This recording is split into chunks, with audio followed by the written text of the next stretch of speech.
Oh no. Okay, so it looks like I'm live, but my live chat is unavailable. 1 second. That's weird.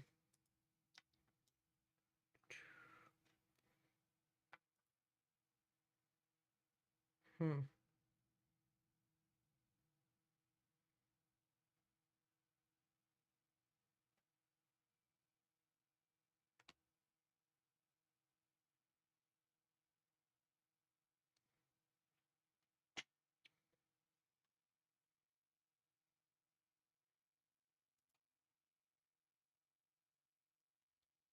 All right, is it working now?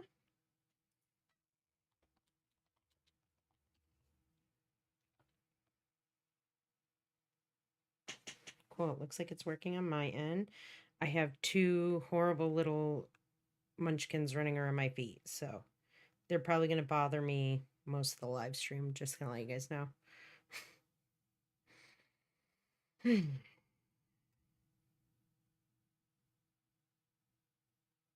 All right. So last week's class we left off um illustrating, teaching you guys how to illustrate for animation, which you guys hopefully had time over the weekend to at least get a start on doing that, because that takes, a decent amount of time illustrating stuff. Um and then, how to really set that file up to have everything separated out on layers that will be animating. And I'll show you guys what to do if you accidentally, don't put something on its own separate layer. I can show you guys a couple workarounds with that later once we get into that in class. Keith's in the chat. What's up, Keith? And so is Lena. Hey, Lena. What's up, you guys? Today we're gonna go through questions, the participation questions, and then we're going to be on part 2 of hierarchies in After Effects. We are going to today bring the file into After Effects. We're going to prep it in After Effects. We're going to get everything ready. We might do some minor animations, but a bulk of the animation will be on Thursday's class. So, with that being said, let's kind of get into this. I did, Lena, thank you for showing me the issue with the participation grade not, or the participation module not posting. Yeah, I usually have them set to auto post, but some of them must not have transferred over when I transferred the class into, because you can, in Canvas, there's something you can do, you can transfer classes. So when I did that, it must not have saved all of my auto dates. So if that just happens again, just anticipate that the question is going to come, because we're always going to have a participation question every week. That's never going to change. So just record one. And then once someone who has an eagle eye, like, can tell me, hey, it's not posted yet, I will go ahead and do that. So, because it's important you guys hear each other's questions. I think these participation questions are super beneficial to you guys, because you hear and see where other people might be having issues too. So let's just kind of jump right into it. This one is Hello, Jesus. I was just wondering, for this assignment, the robot arm, some of the movements were very different. I was just wondering if we can replicate one of the versions movements as it showcases in the video, because not all of them are the same as this one, where you'll pick up the ball and then uh, get ready to throw it and then throw it. Yeah, you guys can go ahead and follow any of those tutorials that show you about that. If you are watching, let me see here. Let's bring this over. If we are watching, oops, let me go back to modules, hierarchies. All right. If you're watching this one right here, and you watch this little GIF, we can see that this one does move differently, you can always go ahead and follow along with this instruction as well. Very similar motion, right? The action is the same, just the way that it moves it maybe a little bit differently. And so you guys can go ahead and follow along with that if you want to do that one, or if you want to do the gray robot arm or the blue and white one. You can follow along with whichever one you want to do, or you can follow along with the one that I'm currently doing in class. Either one I will give you credit for when I am going through and grading everything here. So good question there, Jesus. I didn't really think about that, but yeah, you guys will be fine if you do any of the versions. I'm not going to be upset. I'm not going to dock you points either. Let me go to the next question. Sorry, let me move this over real quick.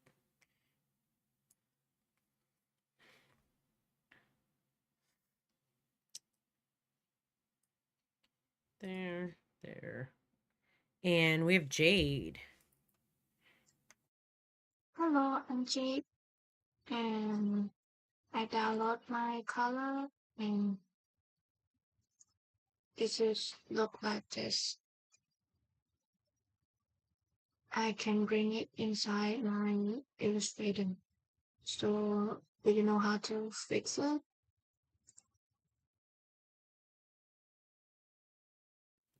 Sorry guys, I had my mic on mute. Yeah, so when you end up downloading a color palette, so let me open my, this is the updated illustration that I did. We're going to do a cupcake factory. I've decided the cupcakes is the way I want to go. So I just illustrated this over the weekend, including what I did before, and just kind of made it look slightly different, right, with the robot arm here. But let's say you have a color palette. Let's go to Coolers and save an image of it. We'll just grab one of them. No, not that. Come on now. Export palette. We'll say that it exported as an image, right? So title, colors. We'll export it here. And it shows up here, right? Let me move that over here to this side of the screen. All right, so I've got an image. Let's say I put this in the appropriate folder that it needs to go. I'm not going to, but let's just say I did. And I want to bring it into here, into Illustrator. I would go down and you could create your own layer or a new layer. And then you could go to File and to Place right here. Let me open this up real quick. My notation too. Sometimes I forget because it's not like overtly open. All right. File and place right here.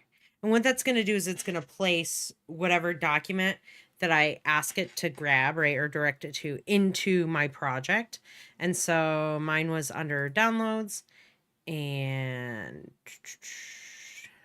maybe I didn't hit place. File. It should get a JPEG. Back to downloads. Colors.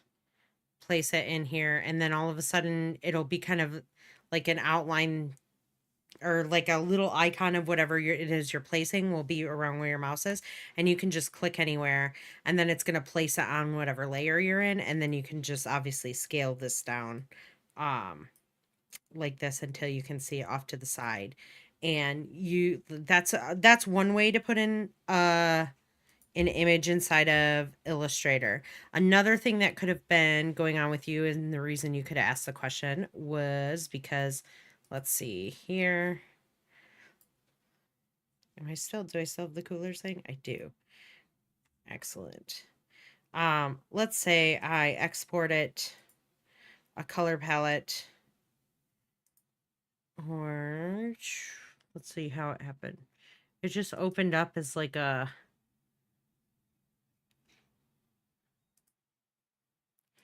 Where'd you get your color palette I from? download my color and That's an SVG. this is look like this. Okay, so usually when it has that little symbol, it tells you, yeah, in the extension here on your file says .svg, which is actually like a vector file, right? So it doesn't have the appropriate, normally if it was an After Effects file .ai or Illustrator, I'm sorry, .ai, it would have this little Illustrator logo there. But because it's just like a general SVG, which is just a general vector file, it's going to have like this what is that? Microsoft what is that? Edge. It's going to have that Microsoft Edge icon. What you're going to want to do is you're going to want to right click on that icon and go to open and open it inside of Adobe Illustrator. And then you should be able, it'll open up as like a separate file, and then you can save it as an Illustrator file. So you'll go to save as and then direct it where to save it. But because it is the Microsoft Edge, it's just opening it in your inside of your Internet Explorer, essentially, or your internet pages. And so you're going to have to go to like this. Let me show you guys real quick. Under downloads, if you go to right click and you can go down here where it says open with, and then you can select Adobe Illustrator. Let's see, files with extensions. Let me think. SVG, AI, EPS, those are all vector-based files. And naturally, you're going to get this one opening inside of Illustrator, but these ones will not default. The SVG or the EPS extensions on files will not default open inside of Illustrator. And so what you need to do is you need to right click open with and then just direct it to open with whatever vector program you're working in at the time. So it could be a different program, but as long as it's opening it up in a vector software, then you should be fine and it'll work for you. And that way you can copy and paste all of those shapes into your new file, and then you'll have it ready for you. Let me just delete this real quick. Close this stuff. All right.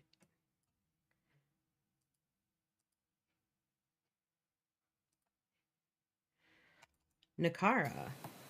Hello, my only question this week is for the future. So, for other animation classes down the road, will we like go into more depth in like 2D animation, or will it mostly just be 3D animations like Cinema 4D?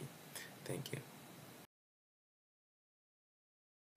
So I think that Casey teaches mostly 3D classes. Um, he sprinkles in a little bit of 2D as well. There's also um classes where you do like a little bit of game design inside of them as well, but he mostly works inside of Cinema 4D. Now, if you take any of the special effects classes, you'll be working inside of After Effects. As far as there being an additional like After Effects course, I don't think there is right now, not currently. I don't know if there's going to be one written out in the near future, but right now this is just like an introduction to animation, and the basics that you learn inside of After Effects program at the moment can help you in most 2D situations. And so that's why, I try and sprinkle a little 3D in here, but also really hit on the 2D animation work. Especially because that's what that's what I work in mostly. I can do 3D, but it's not my like number one way of animating. I just don't do it as much, but I'm hoping to change that, eventually. But that's a good question. Might have to look at the program classes, because it's been a while since I've been in school, so I don't know if there's been new classes added or anything like that. All right, Josh. So, What's up, um, Josh? out of all the projects we've gone through so far, which one's your favorite? I'm pretty sure you asked that question last week. So next week I want a new question. Um the ones that we've gone through so far, probably this one. Um, I mean, the real and surreal project are pretty easy because it's just kind of what really is it. It's just like plugging and playing and stuff. So it's like a Sims game, which I think everyone enjoys. But this is where the fun projects begin for me. And I actually, my most favorite project is coming on down the road where you guys get to write your own script. You guys do like a full on video by yourselves. And those are my favorite projects to watch because I get to see your guys' creativity really come out in those projects. And starting, like, really starting halfway through the semester, we get projects where you guys can make more creative decisions, which is always really interesting to me because you guys come up with really cool ideas, things I don't necessarily think about. And so, really, these are the kind of base building projects. And then as we get further in, you'll be able to have more fun. Those are my favorite ones. Natalie. Hello, it's Natalie, and I just have a couple of just like the illustrations question. Um, it's just how to stop being indecisive when trying to choose the final design. Um, does would it be more for like the functionality, like how we're gonna make things move? Would that be like the better way to choose?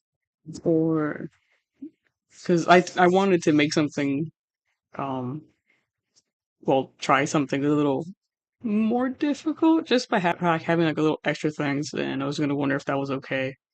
I don't have them on the computer yet. I for some reason I have it on the other one. But yeah, I was just wondering if that would also be okay to like try something a little extra. um if not, I can redo it. But that's all I have this week. Thank you. First of all, let's address your first question on like, is there a way to kind of speed up the process of designing something? Not really. I mean, when I was illustrating this, I'm still not in love with this. Not that I'm not in love with the design. The design is fine for me. What I'm not in love with is the color palette 100% yet. Like, I feel it could use some more work. I think there's too many colors on the screen. When I could really just uh simplify it, I think, a little bit more in terms of the color palette. But that takes time, right? Like, I mean, I probably didn't start really working on this again until this week. I was busy all weekend, didn't have a ton of time on it. But you can easily spend a bunch of time just doing an illustration. What It's funny because I probably should have, I think this would have been the kind of blocking out what's going to happen might, like, in a document, in a Word document, might have been a good decision to do in the beginning. That way we could have thought about the process of what it would be. It's an actual process. It's called storyboarding, right? Where we do it with images, where we quickly draw images, which we're going to do later. Um but you can quickly like write a list of what's going to happen in chronological order in like a Word doc, and that might help you kind of be like, okay, I need to do this, this, and this. It's not super complex scenes, so we're not like switching to multiple scenes. It's just going to be one scene with something happening in it. So that's why I didn't have you guys do any storyboarding. But we're going to go through and kind of make a shot list later today, which can, in essence, help speed up the process when you're creating illustrations. I would just really do a lot of sketching. I think that sketching is a great way to plan out the layout of your scene. And with sketching, it doesn't have to be legible to anyone but yourself. It could just be shapes on um just shapes on like a piece of paper that represent kind of blocked out objects of where things would go. What do I mean by that? Let me just pull up Photoshop real quick and I can kind of show you guys. Now, bear with me, okay? Okay, new document. starting over here. Art and film and video, 1920, 1080. I would just create one this size so that I can know, okay, this is the size of the canvas that I'm working with. I'd lock that and I'd grab a brush and I'd be like, okay, well, I know I want something to be over here. Let's switch these colors real quick.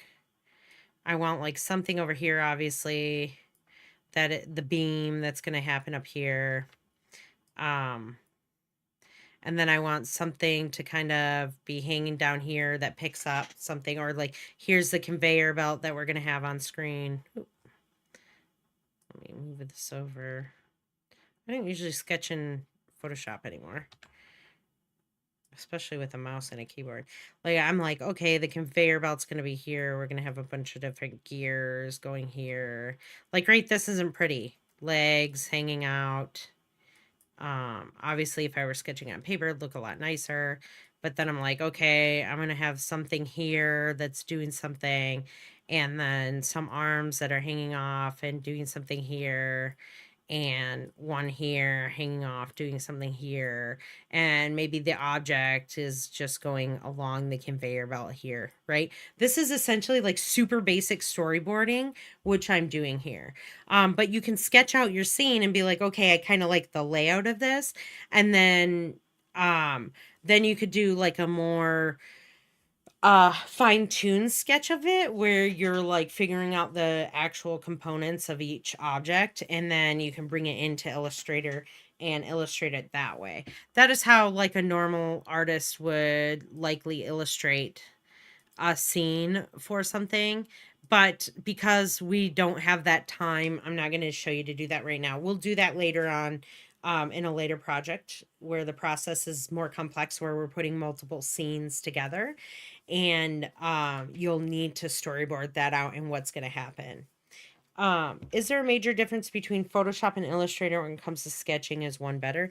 That's what Lena asked. I would sketch inside of uh, digital art and illustration. Like I said, it depends on what the final output is going to be of your illustration. Like for this, we know we're sending it to After Effects, and so I wanted to work in vector. But if you're just drawing, like if you want to just create an illustration of something that's not going to be animated or very lightly animated, and you want heavy textures, heavy blendings of colors, I would work inside of Photoshop. As far, excuse me, as far as sketching, I would always sketch inside of a program like Photoshop or Procreate, because it's just easier to sketch. Whereas inside of Illustrator, you're like finishing things off, right? You're making things look really nice and pretty. I mean, there is a pen tool or a pencil tool, and also a paintbrush tool, and maybe some people sketch that way. I just don't do that. In fact, I prefer old school pen and pencil.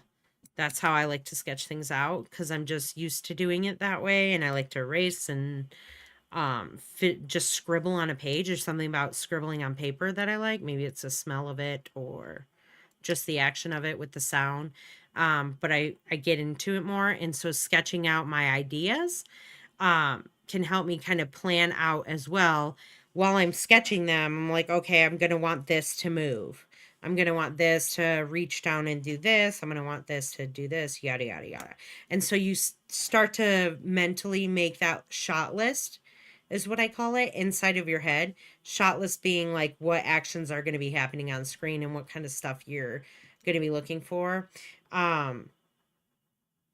So yeah, so I would definitely, I think sketching in that process of just getting ideas out on paper is a very important one.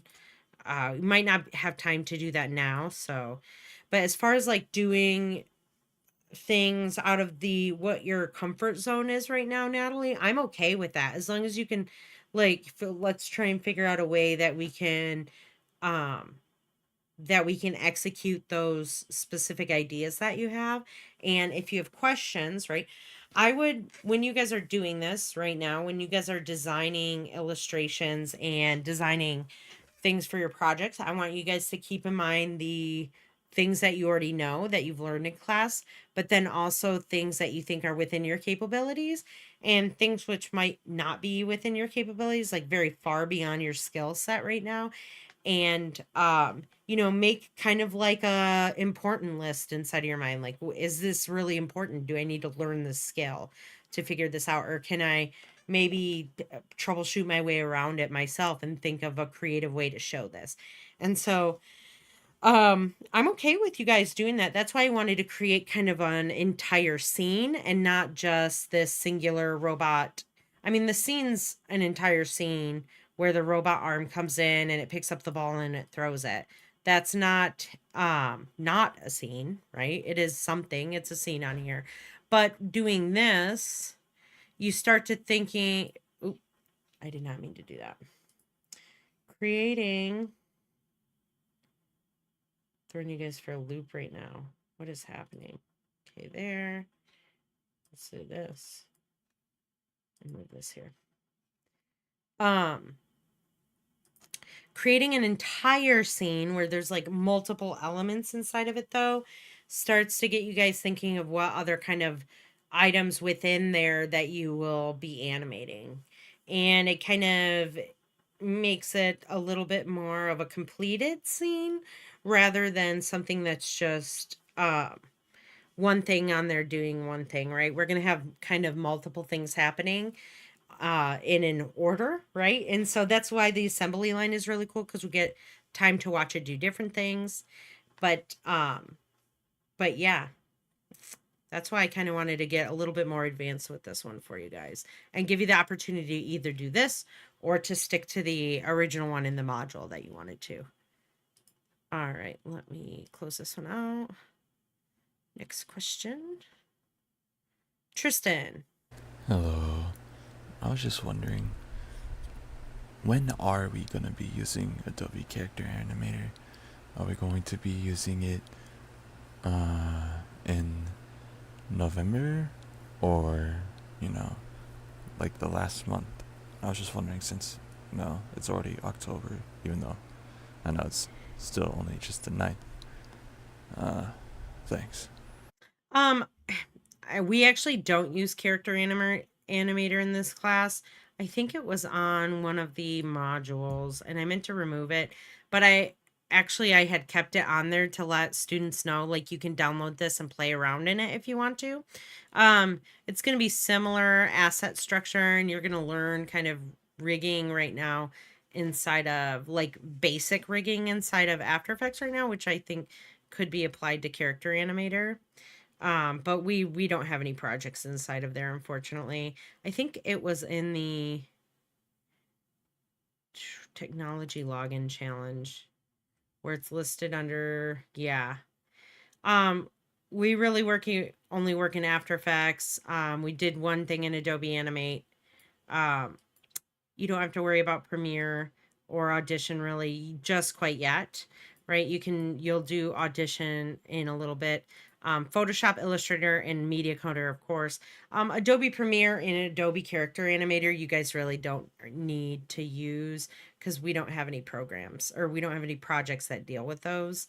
We used to have a project that dealt with Character Animator, but since it's been, it's a little outdated, and so it's no longer being taught. But if you guys want to, right, you guys can always go into Character Animator while you guys have the subscription for Adobe, the Adobe suite, essentially. I would definitely take advantage of going inside of Character Animator in Adobe Animate and, learning how to rig and animate inside of those programs. It's worth it. There's, like, right up here, there's this learn more, like, starter mode where it can teach you to do, and you guys can use characters that are already in here, and then learning how to create characters inside of Illustrator or something like that, and then bringing them into here as well. So it's still beneficial to know. We just don't do any projects in it here. This is I feel like this is a little bit more advanced for this class with Character Animator. Or this would be something for like a last project, because animating like walk cycles and stuff are they're very difficult and they take a really long time. It's, it's learning the basics. You got to learn to walk before you can run. So, sorry to bum you out. I'm sorry if that bums anyone out.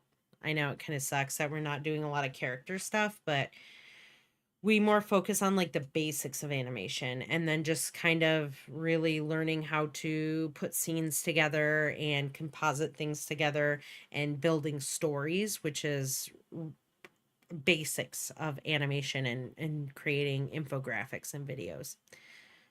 We have Melissa. Hi. My question is for my Cinema 4D, whenever I'm uploading textures, there's always this extra one that is for displaced height field. And I was wondering if there was a reason, like why I can't find a way to put it in here, or if there's a way to like add it in. Thank you. It looks like this was for a different class, Melissa. So it looks like this was one of Casey's classes that you had to upload your question. So I'm just gonna let you know inside of Canvas so you can send me another question for this week, or I'll Slack you a message. But yeah, I can't answer that for you, unfortunately. Keith.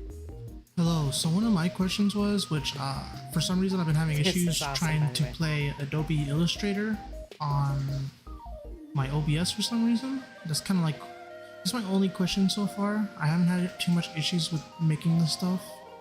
I'm also curious to know if Adobe Illustrator, like the animation and video, is ever used, because I'm kind of curious what it's used for. I've never actually known about this. So it's just kind of interesting to me to see this, working the way it is or watching it. But that's about it. Thank you. Are you talking about the software in general, Keith? Is that where you're kind of saying you've never seen anyone working inside of Adobe Illustrator? As far as it not showing up on OBS, that is weird. It should show up on OBS under your it should show up as long as it's in your desktop and you've got video capture device and it's capturing your like desktop. But as far as like Illustrator, a lot of people use Adobe Illustrator, more like careers using that software. Okay. Yeah, graphic designers really use Adobe Illustrator a lot, and motion graphics artists or animators because it is vector, and vector just inherently works better inside of After Effects. So a lot of animators will use Illustrator for motion graphics, which is slightly different than like traditional anime. Like, obviously they're not going to be using this for using Adobe Animate. They're going to just draw everything inside of Adobe Animate. Any kind of hand drawn animation is going to happen inside of that software, and it's not really going to happen inside of Illustrator. Illustrator is for like bringing scenes into After Effects, but at its core, Illustrator is just an illustration program.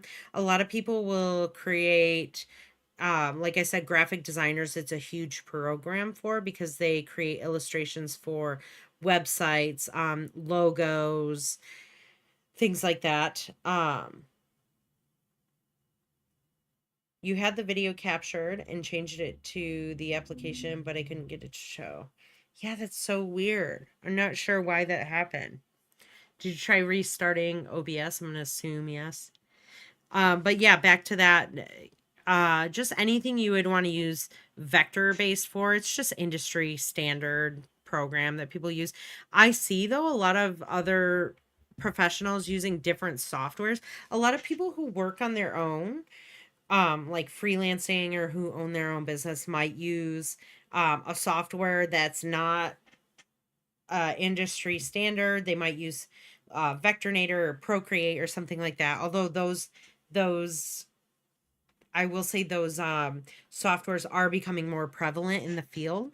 But if you're working for a company, they're most likely going to have you working in an industry standard program. So, like any of the Adobe programs, or you're going to be working inside of any of the Autodesk stuff, the Maxon programs. You're also going to work inside of, there's different hand-drawn animation programs that industry, that whatever that production studio or the animation studio uses, you have to work in. So you kind of, the biggest thing to understand when it comes to software, because there's a lot of different softwares out there and a lot of different companies use different ones, and a lot of different people are more comfortable in one than the other, and that is fine, right?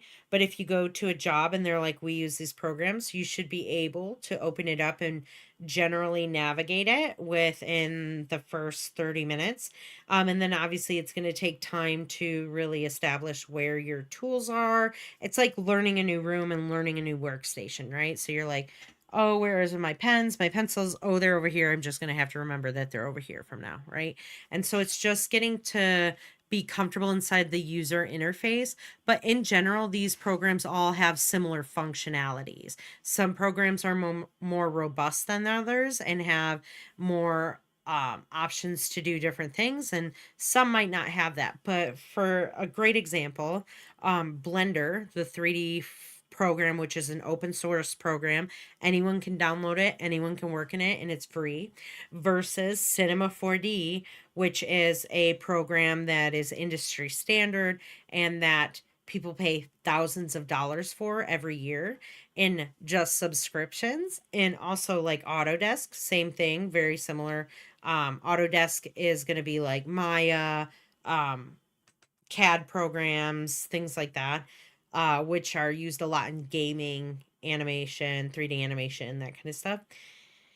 Those programs are more robust in certain ways than Blender is, because Blender is an open source program or software that anyone can download for free. And so they might not have the financial backing to put a lot of research and development into different stuff to add to the software.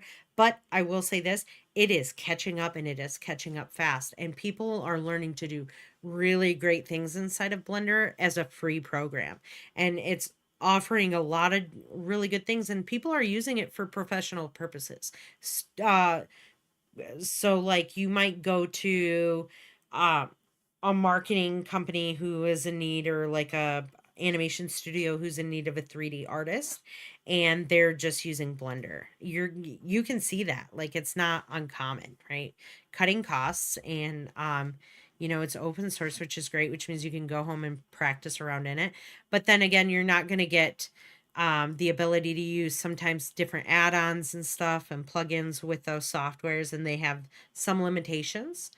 But other than that, like, I mean, it's a pretty competitive field out there when it comes to like softwares, visual effects, editing, animation softwares. And it's just kind of learning to pick up, like, get in there, get comfortable, figure it out, and then move forward, right? And so as long as you know basic stuff, you'll be okay navigating in any kind of software. Yeah, see, like Keith said he likes Blender a lot. It's so much fun. You're more comfortable in it. But knowing how to do modeling and stuff in Blender is going to be very similar to Cinema 4D. The tools just might be different names. They might look different. They might do something a little bit different, but in general, there's similar functionality between the programs.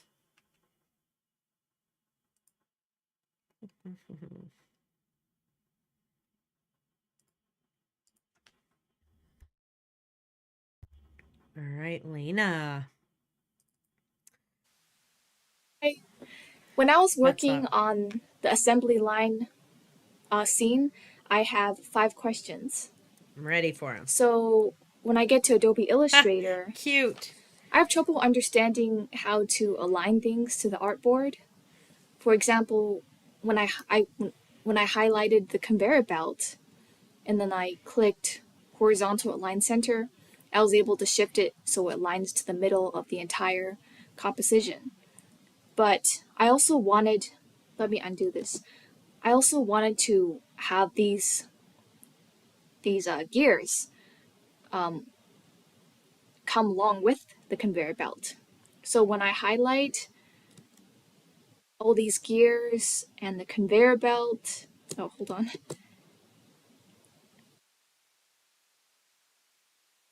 So when I highlighted all the gears in the conveyor belt and then I did horizontal align center, all of a sudden these gears went toward the middle. So is there a way to align the conveyor belt to the center of the page while also keeping those gears to the side at the Yeah. same time? Let's go through that first question real quick. So, let's say that I had, let me select my gear and I'm going to group it.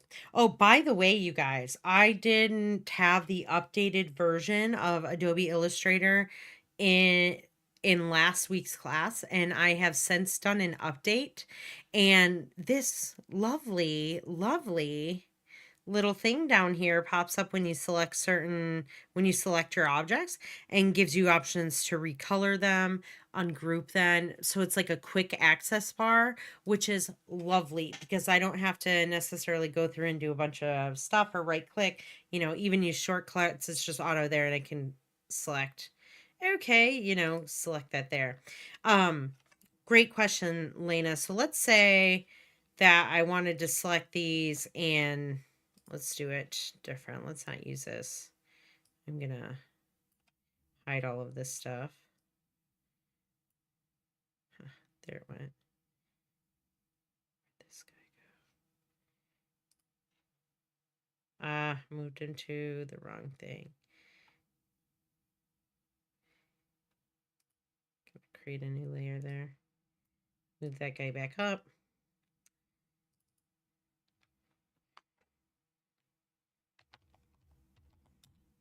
I'll just name it that real quick. Like that. But let's say I had, undo, multiple of these gears at the end like you did. And I wanted to do exactly what you're doing. I select, let me hide the cupcake and antennas real quick. Okay, these are, I go and I grab all of these, right? And I'm like, okay, I want to make sure they're aligned to the center. So I click that and it brings it in just like you had that problem happening. To avoid that, what you could do is you could select all of these and temporarily group them together. So when you group them, it's going to lock them in place, and it's treating them like one big group and not individual assets. When they're individual assets, it is going to try and align them all center aligned, because it's like, okay, you want me to take this one and this one and this one and this one and then this object and put them all in the center. And you're like, no, I want you to take this group of objects and this object and center them all. Right. And so once I group those, which I went down and I just clicked group right here, you can also hit Control G and it will group an object. And then, so I've got this group of gears. Now, when I select it, you see it selects all of them. And then I shift click the conveyor belt and I have all of those selected. I can go ahead and center them to each other, which I did, centered align them to each other. But if I want to do it to the artboard, I would just select, align to artboard, and then I would hit this. And because these are grouped together, it's going to align them all in the way they already are without moving them all set into the center. So I had them temporarily grouped together. I can select this now and ungroup them, and then have freedom to move these around anywhere I wanted to.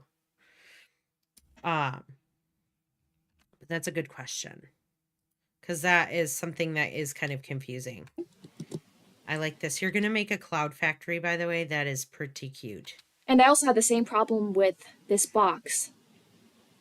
Like, I want to make sure this box, along with all the lights, are at the very center of the conveyor belt. Yep, so group them all together. So when I try to, and then highlighted. I will say this, when you group objects together and they are on separate layers, they will all move to the same layer, and so you have to separate them out again.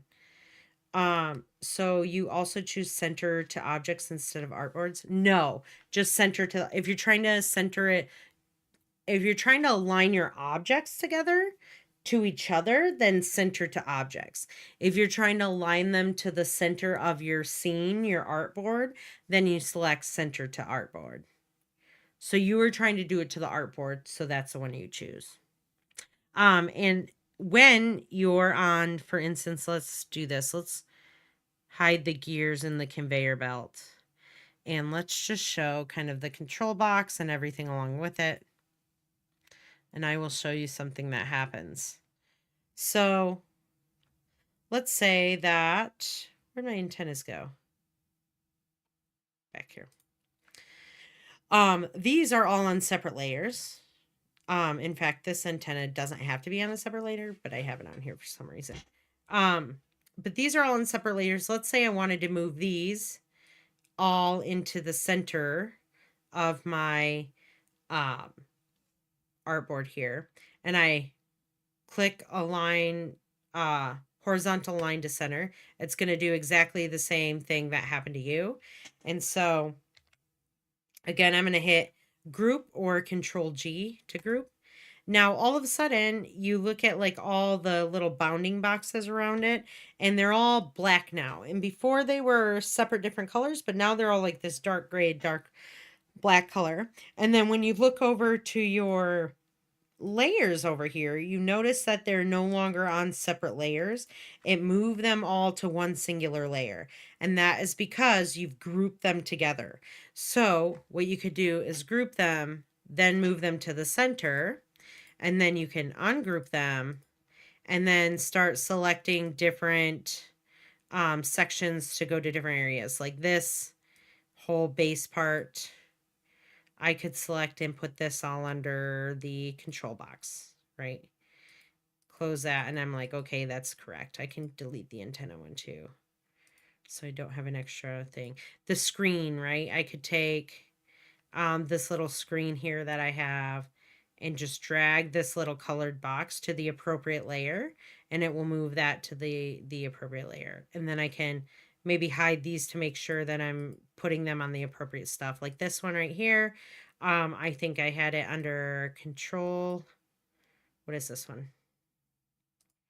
What do I have this named? Control box window. And then I'll hide it to be like, okay, checked it off my list. I got it. I could take these little buttons I had separate. So this one I could just do to 1. This one I can move to 2. And this one I can move to 3, right? Or it's already on 3. And so then I just have them all move to their own separate layers again. But that's something that you have to be conscious about when you're doing this kind of stuff and grouping things together and wanting to realign it. You can also easily realign this stuff. I would say easier inside of After Effects, which I can show you how to do as well once we get into that today. And when we're setting up our files. So if you're already inside of Illustrator and you're like, oh, I just want to realign it because I want to see what it looks like, and you just do that, you can do it that way. And I will show you guys how to realign something inside of After Effects, avoiding all of this issue of having to group everything together.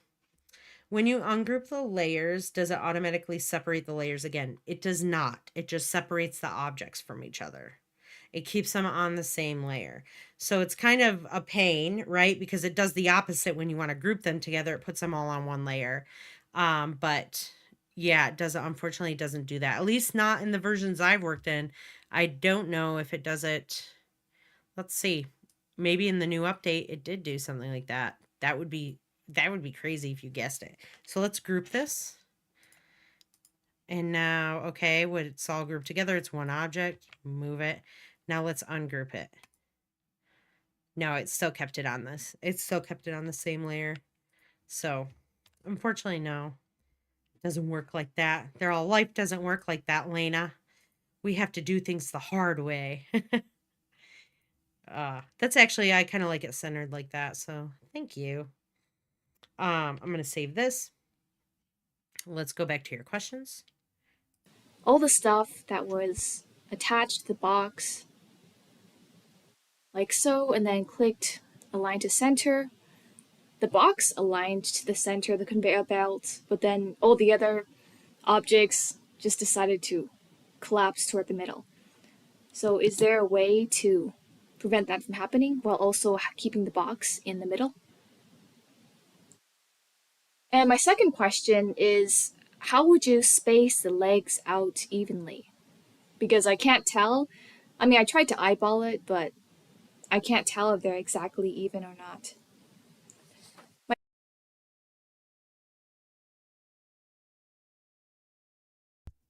Okay, so when you're trying to space out objects evenly, let's kind of just hide all this stuff. Here, okay. Hide all of this. And the legs, I think, are on the conveyor belt. Okay. So when you're moving something apart, let's just do it. Let's do this with a separate, drawing a line here.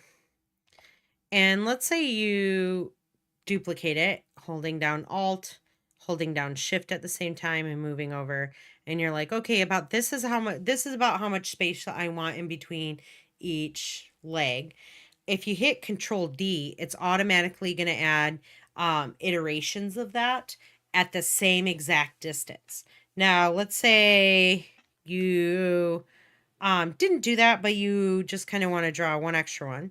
If you hold down Alt again and Shift and you drag, and there is going to be a point where it will tell you that you are within the same distance as the other one usually. Let's see here. These little lines here usually will tell you when you're within distance from the other one. Let's say it's not. Let's say you're like this and kind of over, right? Let's say they're not distributed evenly and you've got them all over the place here. You can select all of these, and up here in your align panel, let me bring down the align panel for you guys so you can see what it looks like when I bring this down here. The one at the top isn't terrible, but this one's a little bit easier to work from. Do this. Move this down here again. Can I make this bigger? It will not allow me to make it bigger. Anyways, so I've got these objects. They need to be aligned. I need them all aligned to the bottom at the same bottom position, right? And then I wanted them to be distributed evenly amongst each other. And so what I would do in your align panel first is I would select all your objects and make sure that you're aligning to your selection, right? You're working with the selection only. We're not wanting to align any of this to the artboard just yet. And I want to make sure they're all touching the bottom. You would just go here to vertical align bottom. And what that's going to do is it's going to shuffle these objects down so that they're all at the same level. You can do that to the top. You can do aligning to the edges this way. So playing around with this align tool really helps you to kind of figure that out. The other thing you have is a distribute option. So you don't just have align, but you also have the distribute. And that's going to distribute your objects away from each other at a, in a specific place. So if I have, let's say that I wanted this one, I wanted all of my objects to be, the first one I want to start here, the second one the last one I want to be over here, right? So I'm going to select all of these. The space in between the first and the last one is the right amount that I want. I'm going to make sure they're aligned to the bottom together. And then I want to distribute these. I believe it's horizontal distribute center. Yes. And then it distributes the objects from where the first one is to where the last one is. It's going to distribute them all evenly in between. And so that's one way that you can distribute your objects. It looks like they've added this as new, distribute spacing, which looks like you can, it's the same button, but it's just visually different here. So if you're wanting to distribute your objects horizontally apart in the same distance, you'd select this one. And if your objects are vertical, like going from here to here to here to here to here, that's a vertical distribution. You would just hit the vertical distribute spacing. So let's say that my legs, like I wanted to spread these apart a little bit further. Put this one here and put this one here. And then I'm going to select all of these and make sure they're all aligned at the bottom. And then also make sure that they're distributed all evenly in between. And then I'm going to bring this one here and I'm going to select that one there. Do the same here. And I'm going to select all of these and make sure they're all at the same height. And then I also want to distribute their spacing as well. And because I put these feet in the center of the legs, it's going to distribute these other three to the exact same spot where the center of those legs are. So I don't have to worry about that. If they were all one object, I wouldn't have had to do that twice, right? So that's one way to distribute your objects evenly. Technically two ways, because the one you could just put the one there and then hit Control D. This is a little bit easier because this one is great if you have a specific distance that you want to go from point A to point B, right?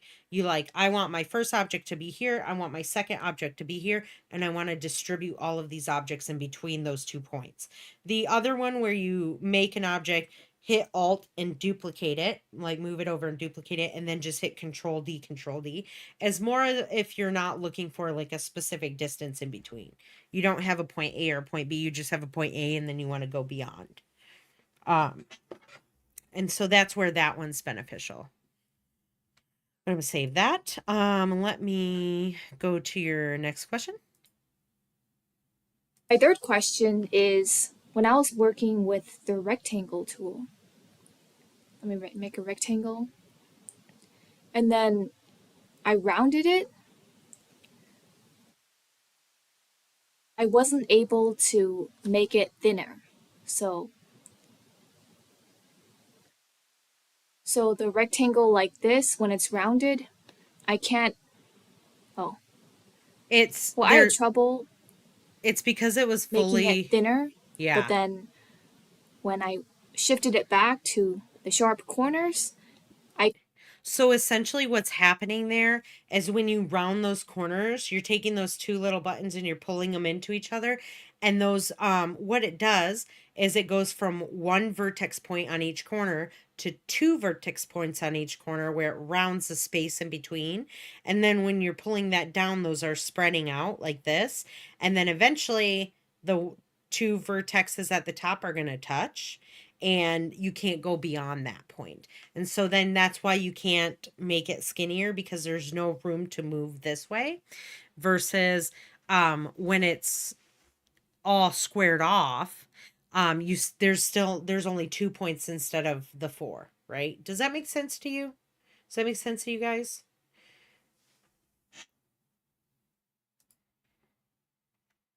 Let me just kind of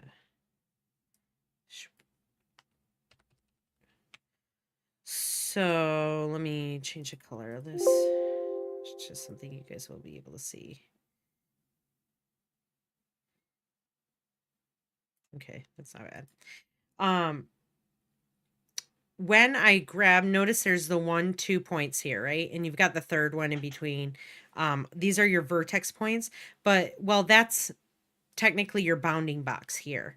When you have your selection tool selected. But when you grab your direct selection tool, you notice that the only vertexes that are on this box are 4. There's only 4, 1 for each corner. Yes, you'll want to make it the shape you want. Lena asked, so I guess I'll just have to make it have sharp corners before I adjust it. You don't have to. But I just kind of want to show you what happens with your vertexes when you start to change this. So we have 1 per corner on this shape, and then when I grab this and I pull it in, it creates 2 on each corner. And so then when I completely pull it in more, it meets in the middle back down to 1. And so now when I just go to my regular selection tool and I try to thin it out, it's not going to go this way because it's met in the middle and there's nowhere further to go unless it went beyond each other, which it won't do. And so what you would want to do in that case is you could either grab the corners and you can scale it down like that, or you can scale it up like this. Or you can just grab these and make these more square. Then you can get kind of more of the shape you would want. Undo that rotation, get that shape you would want. And notice when I start to bring that shape in, the edges, the top and the bottom edges start to round out more. When I start bringing those vertexes closer, it's going to make more of a rounded arc. Versus when I'm dragging these out, it's going to make more of just like a square with rounded edges. So what I would do is I would just get the shape and size that you want, right? So when I did, for instance, this one right here, move over, like these sections here, this one specifically, or this one right here, this might be a good one. This shape in particular. I got it to the size that I wanted at first, and then I rounded these corners. Because I was like, okay, this size looks good. This is about what I want it to be. Let me round the corners that I want to be rounded.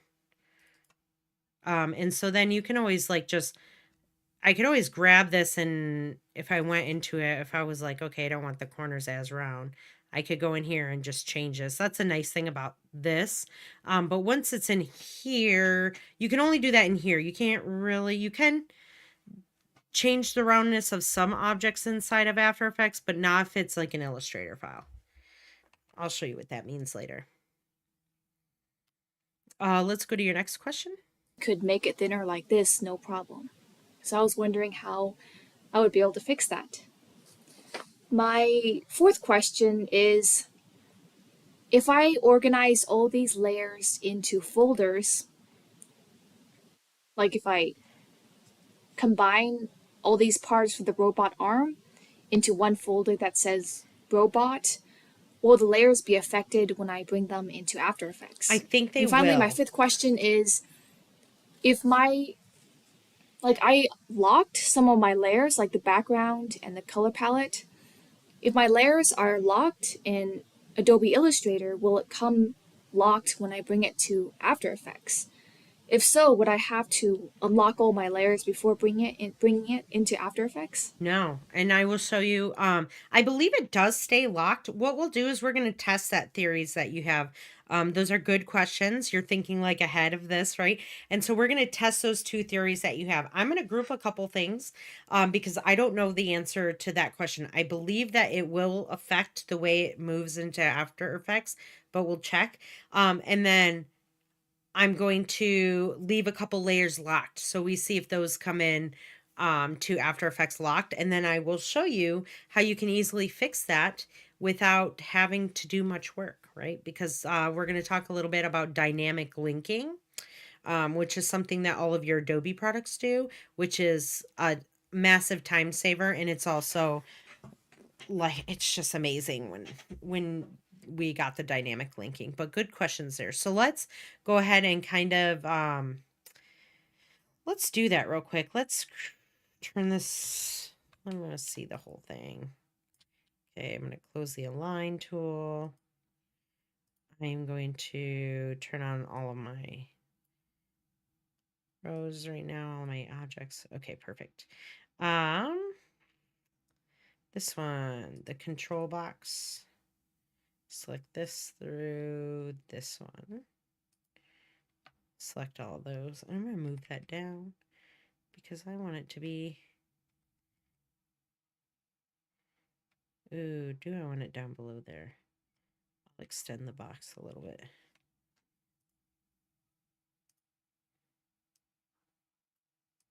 There you go. Covers up that third leg. No worry. Don't have to worry about it. Let's go ahead and group together. We'll do something easy. Let's group this arm base together first. I think you can go to... You have to go up to here. Sublayer. The thing is, grouping the layers together is different. You have to merge your selected. Nope, that's not it. Undo. select this and this. A new sublayer. Never worked with that. Make collect in a new layer. Release layers.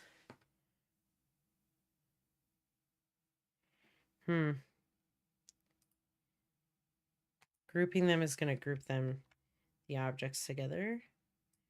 I don't know if there's a way to create a folder inside of Illustrator using the layers like that. I think it would just be like you would, if you flatten your artwork, it's going to become one solid image. So you don't want to do that. Same with the merged one. The merge just moves them all together.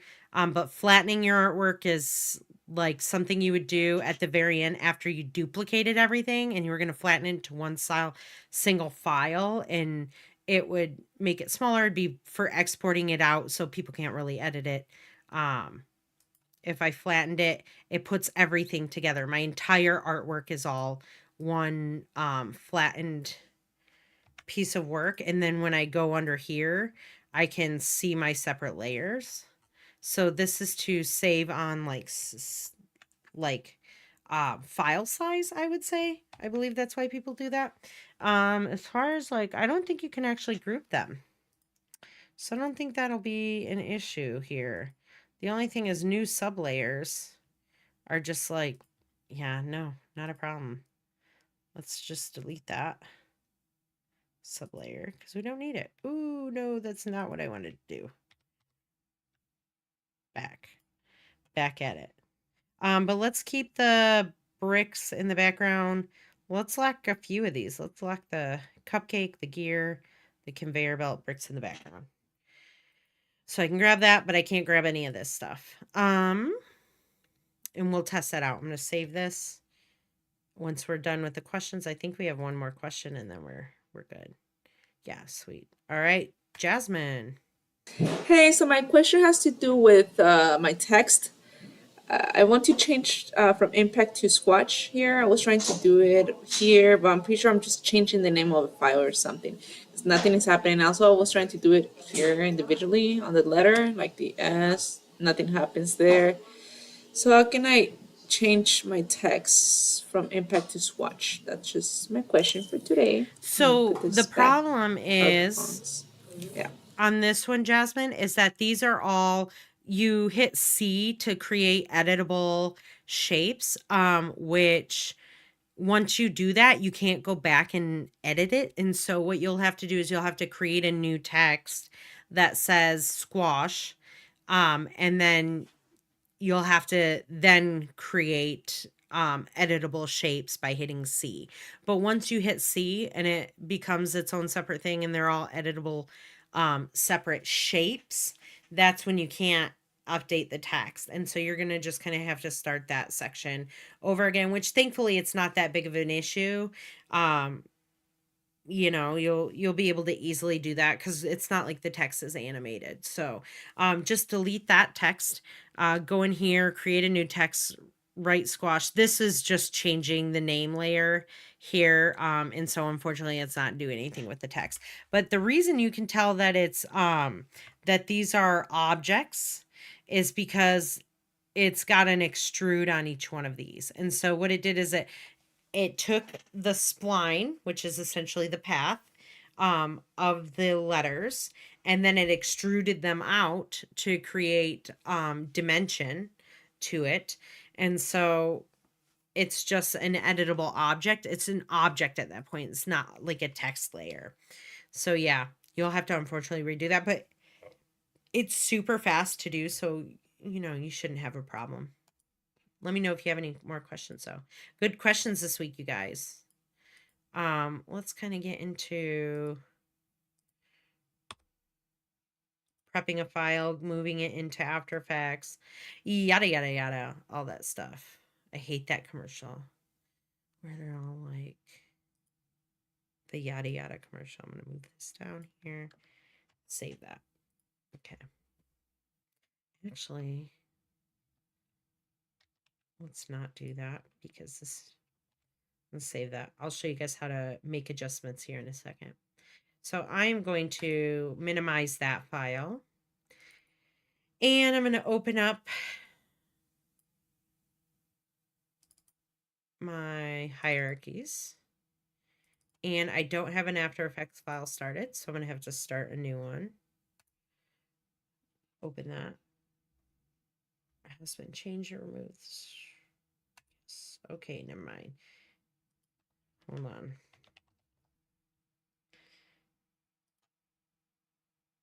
By the way, the images, when you're opening your Adobe products, and there's like an image on the front, and it's usually like a certain artist who they commission to make the images.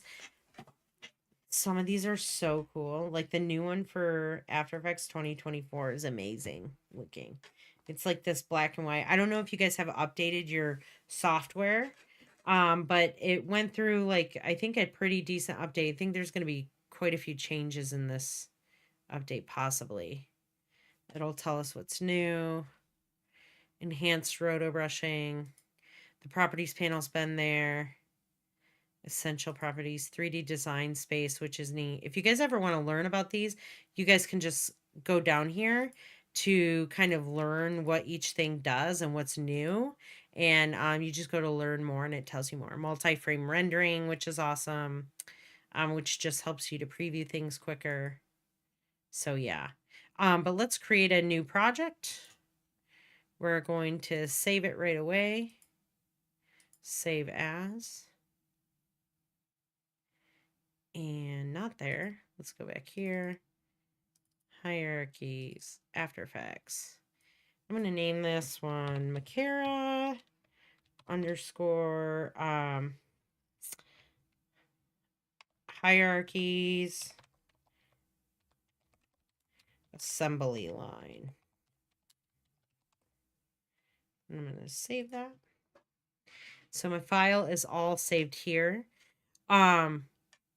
We can go ahead and make a new composition if you guys want to, but at the moment, let's go ahead and first kind of import our stuff, but I want to set this file up, so I'm going to underscore comps, right, to have my everything kind of organized. I'm going to create a new one that says assets. And inside here, I'll probably drop my Illustrator file, so I'll make a new folder and name this vector. Actually, I don't think we necessarily need just an assets folder because we're not going to bringing in like images or music. So I would just label this one vector, which will be like our Illustrator document that's going to come in. And these two right now are okay, and then we'll add more if we need to. But the first thing that I want to do is I want to bring this Illustrator file document into here. Now, like I said before, Illustrator, any kind of Adobe products, you can generally drag the working file into another Adobe product. So inside of After Effects, it's going to accept Photoshop project files. It's going to accept Illustrator project files, Animate project files. It should also accept possibly Premiere. And I believe it does Audition as well. The benefit to this, right, is there is something that these programs all share, which is called dynamic linking.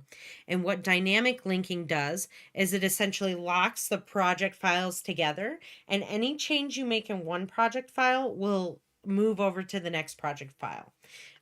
So if I bring in the Illustrator file directly into After Effects, and let's say later on down the road I decide I want a different color combination of what this file looks like, or while I'm working I decide this isn't how I want this, I kind of want these edges more rounded or whatever, you can make the changes inside of Illustrator, and if you save those changes and then move into After Effects and reload the file, it will have those changes, it'll move those changes over. And so let me kind of show you. The first thing I'm going to do is under this vector folder, I'm going to hit Control I, and we're going to navigate to the folder that has the vector file, the assembly line. And before you go ahead and hit OK right away, you're going to want to look at your settings down here, because these settings, when you're bringing in an Illustrator file, they do matter. Right now it's importing it as footage. When it does that, it's assuming that it's like a film or it's a flat rendered out thing that you're bringing in, like a video, an image, a PDF file, things like that, because you can bring PDFs into After Effects. But that's not what we're doing, right? We want to have the option to access all of the layers that we've created inside of our Illustrator document separately. And if we bring it in as footage, it compresses it all into one file. And so you're not going to have control or access to any of that file or that layer information that you had initially put all that work into while illustrating. And so this is a big thing that a lot of students miss at first, but you want to move to composition, retain layer sizes. If you just change it to composition, that is okay. But what happens is when you bring it into After Effects, there's a bounding box around each object that you've made inside of Illustrator. And that bounding box is when you click retain layer sizes, the bounding box is going to be appropriate to the object. If your object is this big, the bounding box is going to be about this big, right? But if you just click composition and bring it in like that, the object could be this big, but your composition is maybe 1920 by 1080, and so that bounding box is going to be this big. And it can get a little bit more confusing when it's like that, and so you want to make sure your composition retain layer sizes. And you can create a composition here if you want to inside of if you leave that checked, it'll create its own like comp for you. Or you can be like, no, I kind of want to make that decision myself, and you can just uncheck that and hit import. And now when I do that, it brings in, I don't know, it already brought in a composition anyways, which is named based off of the file name. And then it gives you this tiny little folder here. And inside this folder, it says layers, which obviously is going to be all of my separate layers that I created inside of Adobe Illustrator. And so when I want to create a new composition that's the appropriate size, I could either double click this, and it should actually be, if I hit Control K, 1920 by 1080 already, because that's how we set our file up initially inside of Illustrator. You want to double check this if you're going to use the composition that it creates for you. Or what you can do is use this. This is what I like to do in this case. I like to type next to here original. And I don't touch that one. And the reason being is if I ever need to go back to the way the file originally looked, as long as I don't make changes to the Illustrator document, I can always come back here and look at how the layout was initially. But as soon as just so you guys know, as soon as I start making changes inside of Illustrator, it's going to affect this composition as well. But I'm going to keep this one, move that into my comps folder here, and probably put another folder inside of this that is called pre-comps. And I'm gonna actually pre-comps. Let's put the underscore so it stays at the top of my list.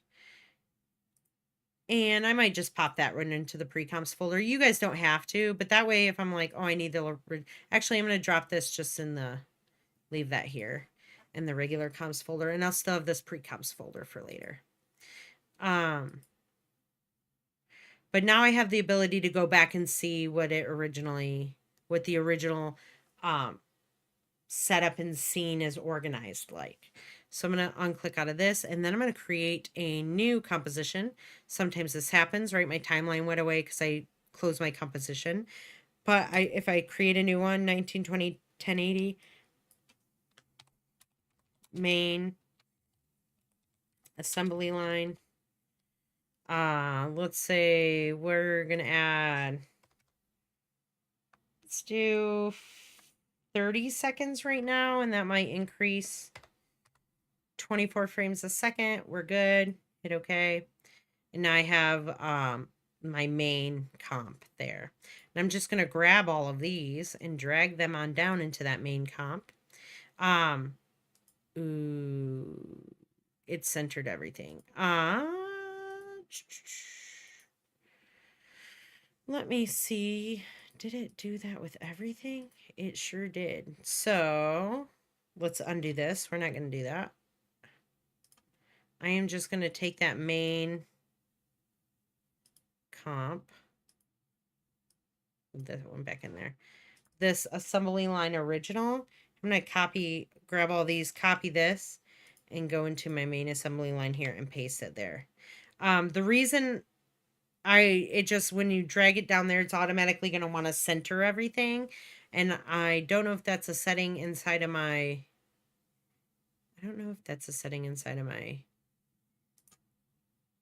general settings here. Let's check. Layers at composition start time. Now you want that.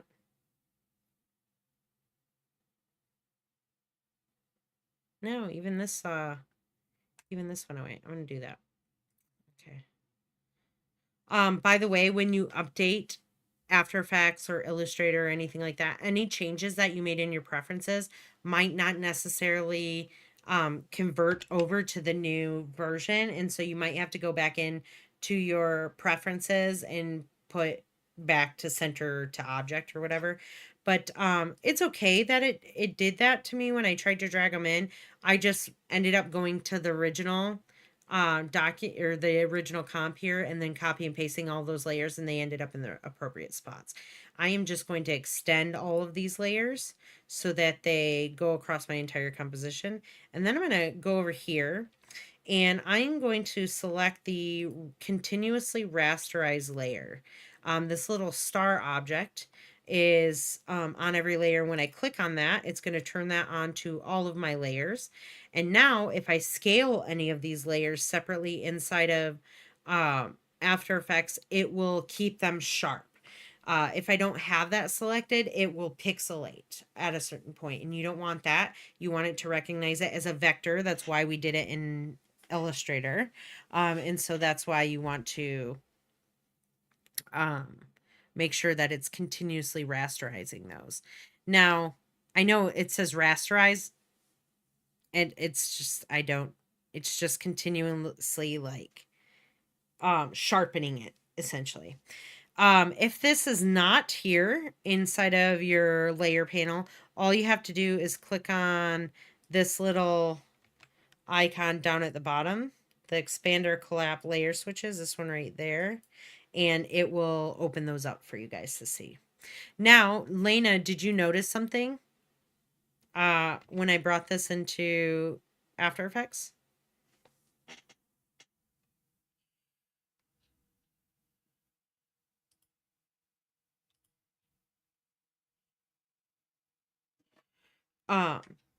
It did not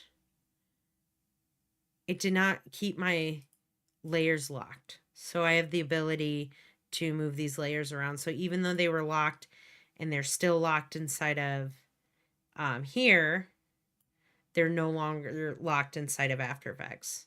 So we've all learned something today, right? The second thing that I'm going to do here now, I've got it all brought into my composition inside of After Effects. I'm going to lock my background and my brick layer already, right? And I'm going to hide these. I want to hide these layers because I don't want them kind of getting in the way of everything else.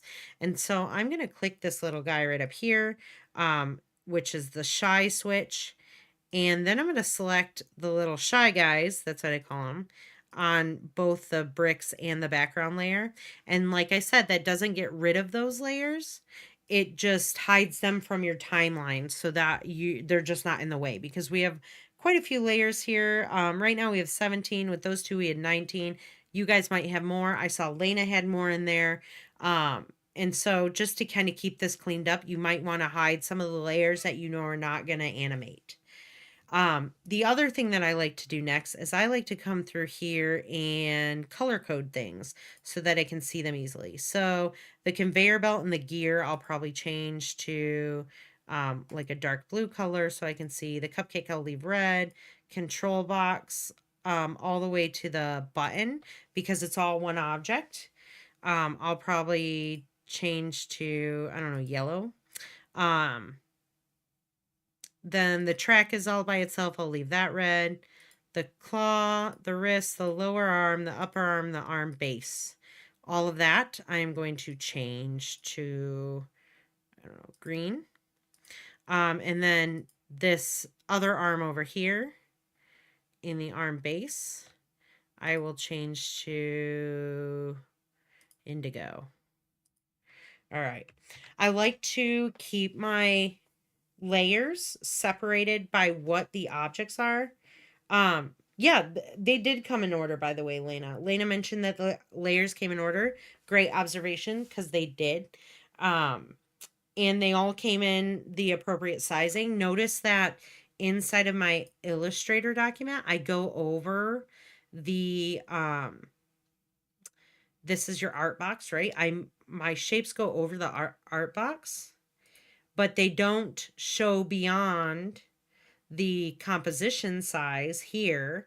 But if I were to grab this conveyor belt and move this over to the side, you will see that it still has that data. Even though it looks cut off here, the data is still there. But yeah, when you separate the colors, it doesn't matter what colors you use here. But when you separate your layer colors, it just allows you to quickly see which group you're working with. Like now I know that all of my, anything I want to deal with the control box is going to be yellow. Anything that I need to deal with this, this arm up here is going to be green, right? I'm going to save this file here. I just hit Control S and I'm going to kind of start setting this up. Now, we're going to update all of the anchor points is the next step that you guys want to take.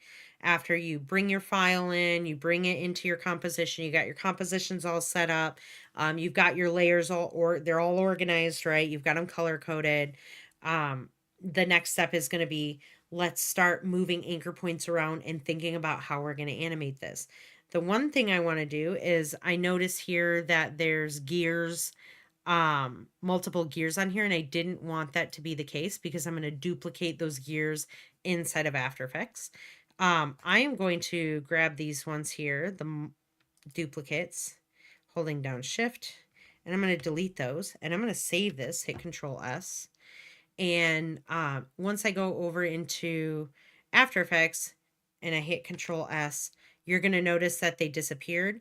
The gear is not gone. It is just off screen here. So if I move, oh, it centered it into the world here. So it kind of set it behind here. But now it's just one single gear instead of multiples. And I'm going to just kind of, one thing to note here, let me center this first, get this kind of where I want it. That's good about there.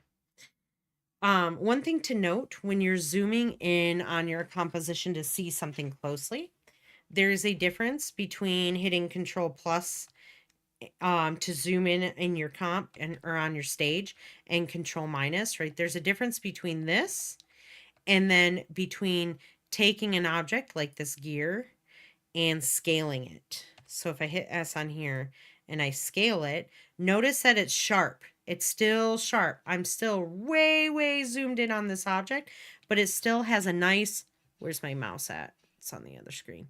It still has a nice super sharp edge there. And that's the power of the vector illustration, because it's mathematically based. So based on how much I could scale this infinitely and it would be sharp no matter what.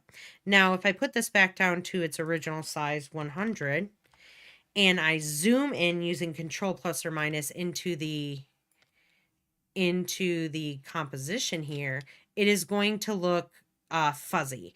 And that's because I'm 800 times zoomed in on the scene. So just keep that in mind while you guys are doing this, right? Even if you're zoomed in here, it might look fuzzy on the outside, but as long as you have continuously rasterized layers selected on each one of your layers, you will not have a problem. It will stay sharp no matter how large you scale that object. And so I'm going to just kind of fit this, I guess. Let's fit to my screen. And let's do some duplicating of some things. The first thing I want to do is I want this gear duplicated across the conveyor belt, but I could just duplicate the layer, but that would make a lot more work. And instead, what I'm going to do is add something called a repeater. Didn't mean to zoom in there, but I'm going to add a repeater to the object. And in order to do that, I have to first convert the gear or the layer to a shape layer. Now, the shape layer and the layer inside of Illustrator, the layer that you have in Illustrator and a shape layer are both vector layers, okay? So that's not the problem. The thing is, once I convert this layer to a shape layer, it's not going to allow me to make any more changes inside of Illustrator that will convert over. Once I turn this into a shape layer, it's essentially strictly an After Effects layer, and it's no longer the layer that is inside of Illustrator. The nice thing is when you convert things to shape layers, when you convert an object to a shape layer, is it doesn't just delete the original layer. It keeps it there. It just shuts it off. Visibly shuts it off. And so I can always go back if I want to. I just might have to do a little extra work. So the conveyor, I'm going to lock this layer here just for a second so I don't have to worry about it. And then I'm going to shut off all these other layers so I don't have to look at everything all at once. I can just focus kind of on what I'm working on. I like that the anchor point is centered inside of this gear. I want it to be centered inside of the gear. And so make sure you update your anchor point as well before you're going to convert the layer. But you're going to right click on it and you're going to go to create and create shapes from a vector layer. You can also hit Alt V. And once I do that, it's going to make another layer on my timeline that says gear outlines, right? But it's an actual shape layer. Remember how I told you guys if you want to be able to see what type of layer you're working with, it shows you a little icon right here. Well, these are showing you have Illustrator layers. This thing here shows that it is a shape layer. And but it didn't delete the original layer here. Right? It didn't delete that layer, it just shut it off. So just visibly hit it. And so what I'm going to do is I'm going to keep that layer in there. I'm just going to shy it so I don't have to see it. And then I'm going to change this layer color back to that dark blue so I can kind of see this. And now in order to duplicate it, because I know that this object, they're all going to be the same type of animation. It's all going to be a rotation that's going to be happening on this gear.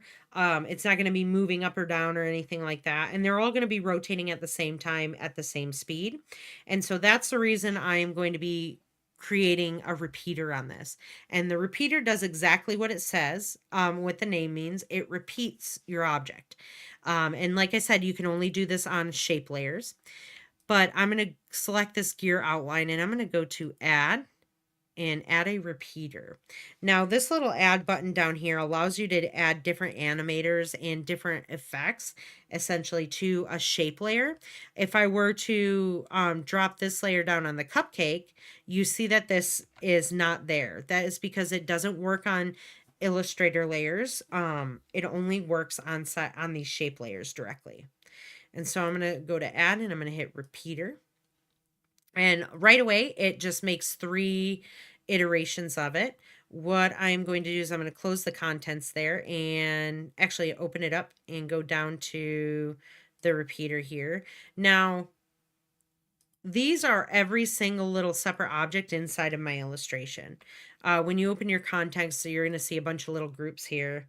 If I zoom in, move over here, and I start selecting these, you're going to see that it's obviously selecting different parts of the object illustration.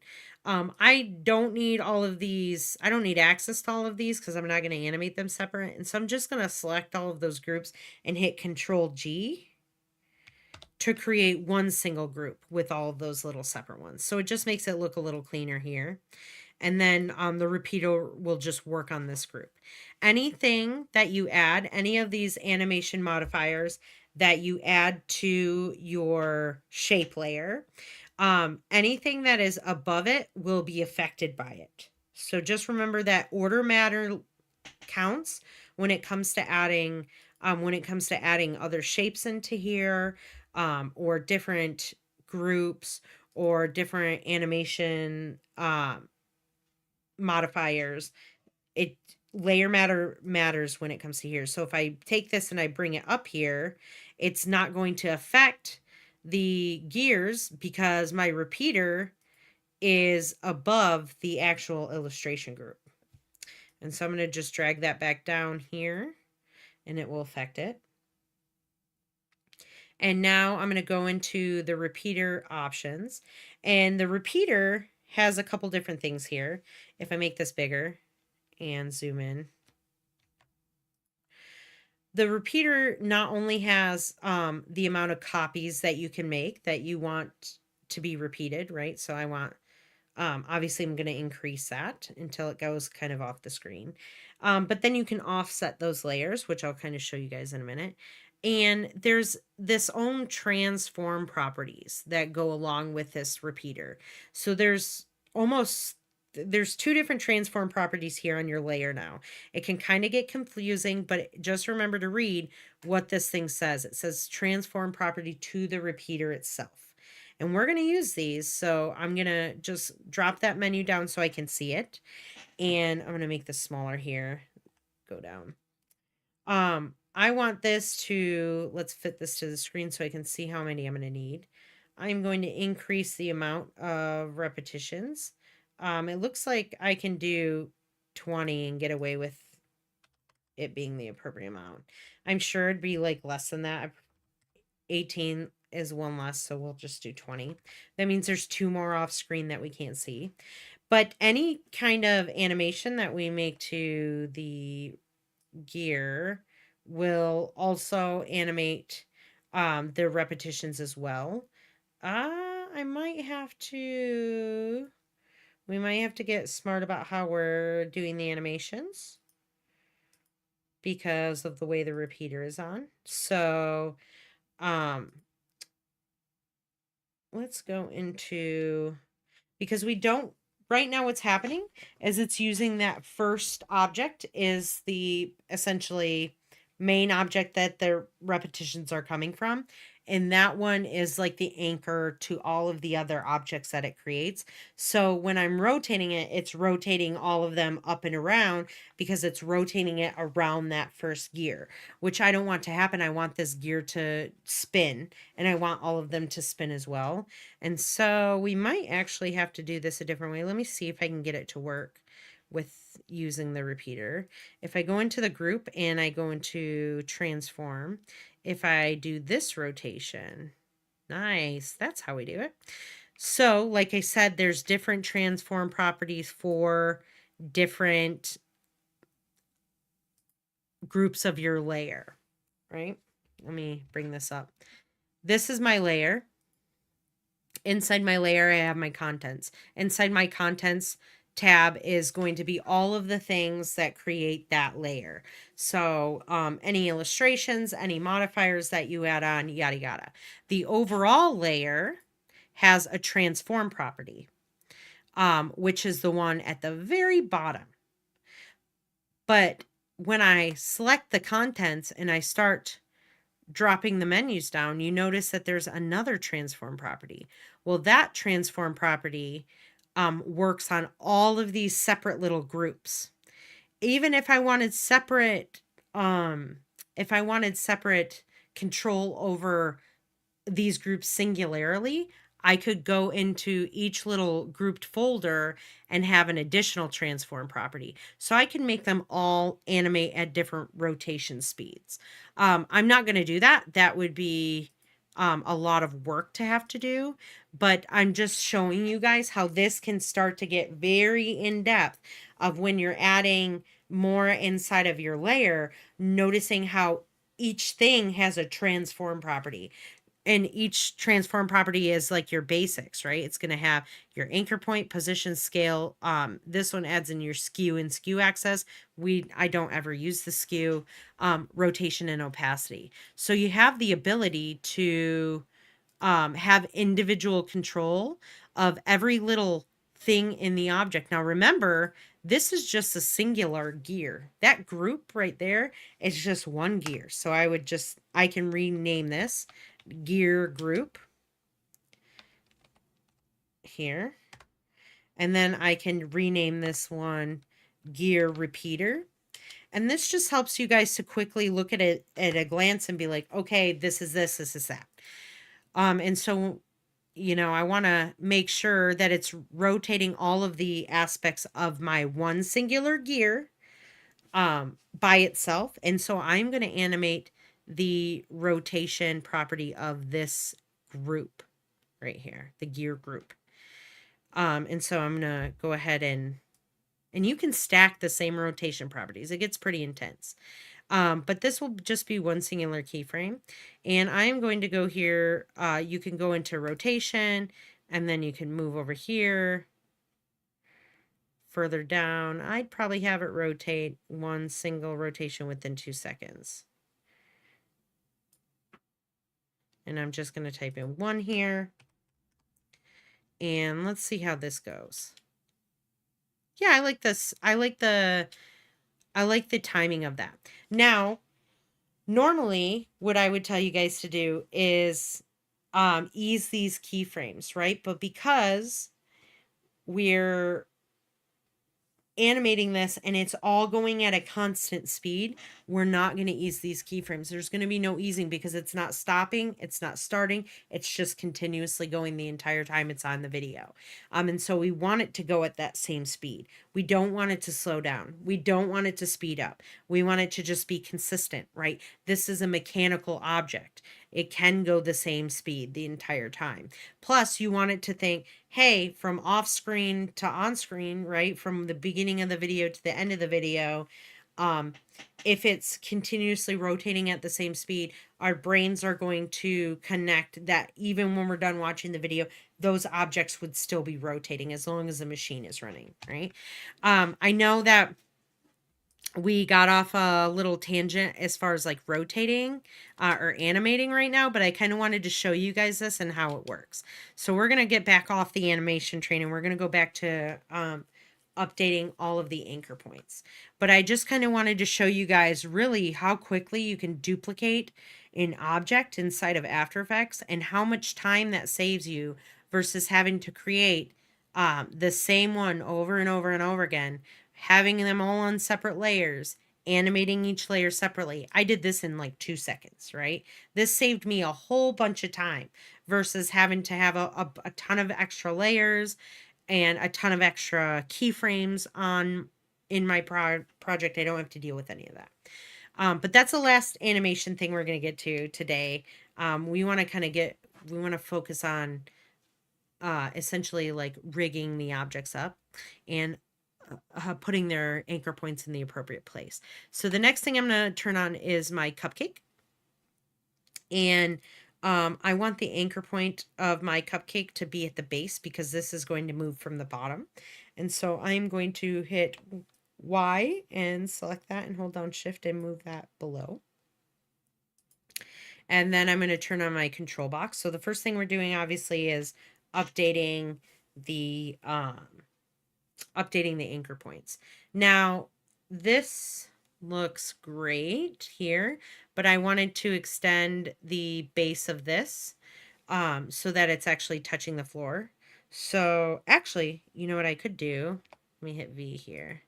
Is on this layer, the control box layer, I'm going to create a new shape in this color, B or M. Let me see my shortcut for that. And then I'm just going to make kind of a smaller one. And I want this to be behind, so I'm going to shift control, open bracket. And I'm going to zoom in on this. It's on the, is it on the appropriate layer? If I select this, yes, it's on the control box layer. It's covering up that foot. It looks good, but I'm going to just make sure it's centered. My whole entire object is centered. So all I have to do is center it to the composition or the artboard, and it's going to center to the object as well. And then I'm just going to save that. And then actually, let's make it just slightly bigger. Holding down Alt and Shift, just Alt. And bringing that out, just flaring those legs out a little bit. There we go, not bad. Save that.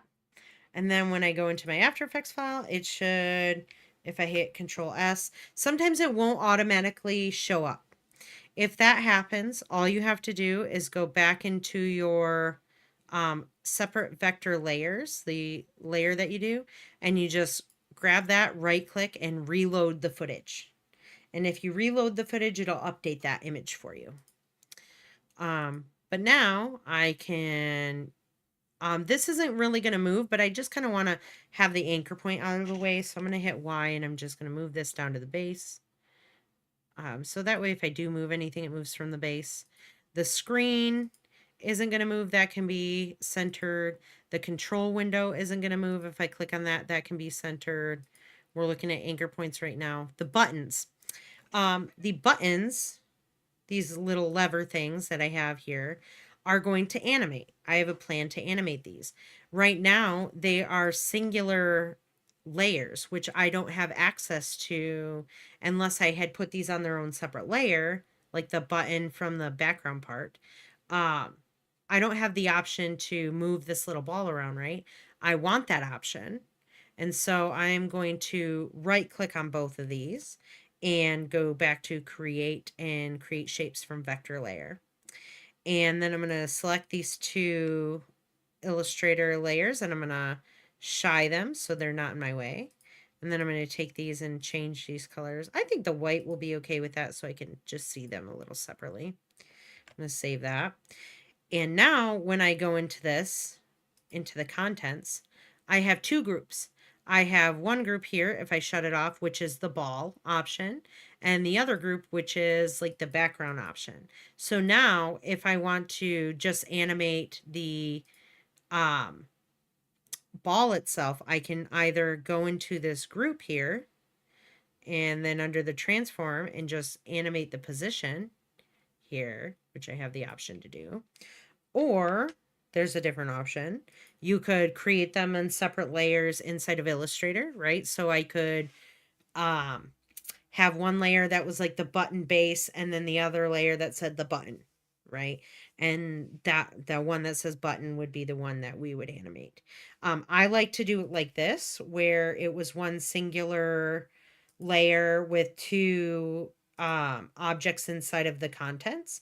And that is just because it cuts down on my layers that are inside of my timeline here. It makes it a little easier for me to see. And so what I'm going to do here is I'm just going to label these so I know what is which. So this is the handle, I'll just put ball handle, right? And then this one here is the base. I'll just name it that. And then I'm going to do the same thing here inside of this one. Name group 1, ball, handle, and then base. And now I can see that I obviously have two layers here, two separate button layers, but I have the option to go into each one of these and animate the different groups if I want to. So I'm going to save from here. Because I'm not going to move these layers, they're going to be stuck on the thing. I don't have to change the center anchor point. And because when I click onto the ball handle, the only thing that's going to animate here, you can see that when I zoom in, if I have that selected and I zoom in, the anchor point on that separate object is centered inside of that ball. So I don't have to worry about that. Now, if it weren't, you would have to move this. If it weren't centered on whatever you needed to move, right? You would have to change the anchor point inside of your contents group, which is a little different, right? You would have to grab this tiny little thing, which is under the actual group anchor point, and move this around until it was centered with your object. So depending on what is going to happen with that object, you might choose a different technique on what you would want, right? If this were a lever that moved back and forth like this, if I had a lever that looked like, let's unselect off of this layer so I don't draw on it. If I had a lever that looked like this, I have, let's see here, because I know, Keith, you had an idea of doing something like this. Let's actually turn this into the stroke. We don't want the fill. We want the stroke. Right, and then at the end of it, I have a ball. So I select that still. I grab the ellipse tool. I create a ball. At the end, holding down Shift. And you have this lever here, right? I would move my anchor point to the bottom corner. So let's see where my anchor point tool is. Y. I think my anchor point is somewhere. Yeah, created it up here. I would drag this down here because the lever is going to animate from this point at the base of the lever, right? You're flipping that lever back and forth. So now when I hit R, I can just use the basic transform properties of this layer and animate it like that. Versus these ones that I have here, where I have to go into the separate groups if I want to and animate that way. So there's different techniques. Not one technique is better than the other technique. It just depends on what you're trying to accomplish. Lena asked in the chat, would you update anchor points before you turn the layer into a shape? I would get into the habit of doing that. I try and do that. I can't say that I'm 100% the best at doing that, because you can still update the anchor point afterwards.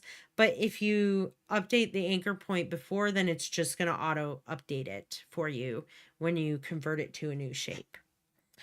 So it's just, I guess, saving you work if you ever have to go back and use a regular Illustrator file or layer.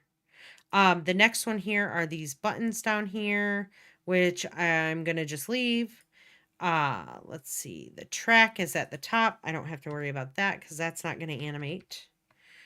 Now, the claws. Okay, we've got a claw here. And the rest of the objects here. Let me turn these on. Here's where hierarchies. All of this stuff has boiled down to essentially what you're really learning new here, which is hierarchies. We kind of talked about it in class last week, but here's where you're going to really learn about it. Hierarchies is essentially connecting certain parts of, you have one whole object, and each part of that whole object might move separately, but is connected to one main part of that object. Like I said last week, if you look at your arm and you think of how your arm initially moves, it moves from the shoulder socket, and then your upper arm moves along with it, which moves the subsequent parts, the subsequent parts of the rest of your arm, right? So when I move my shoulder, my entire arm rotates. But then if I move my shoulder, it moves my upper arm. But if I start moving my elbow, right, it's moving my wrist and my hand along with it. And then at the same time, my arm can be rotating, but I'm also moving at the elbow. And then I can add in a joint, which is moving my hands, my wrist joint, which moves my hand. And then you have fingers, which are all attached to the hands, right? And so essentially that's what we're kind of creating here, a very simplistic version of that.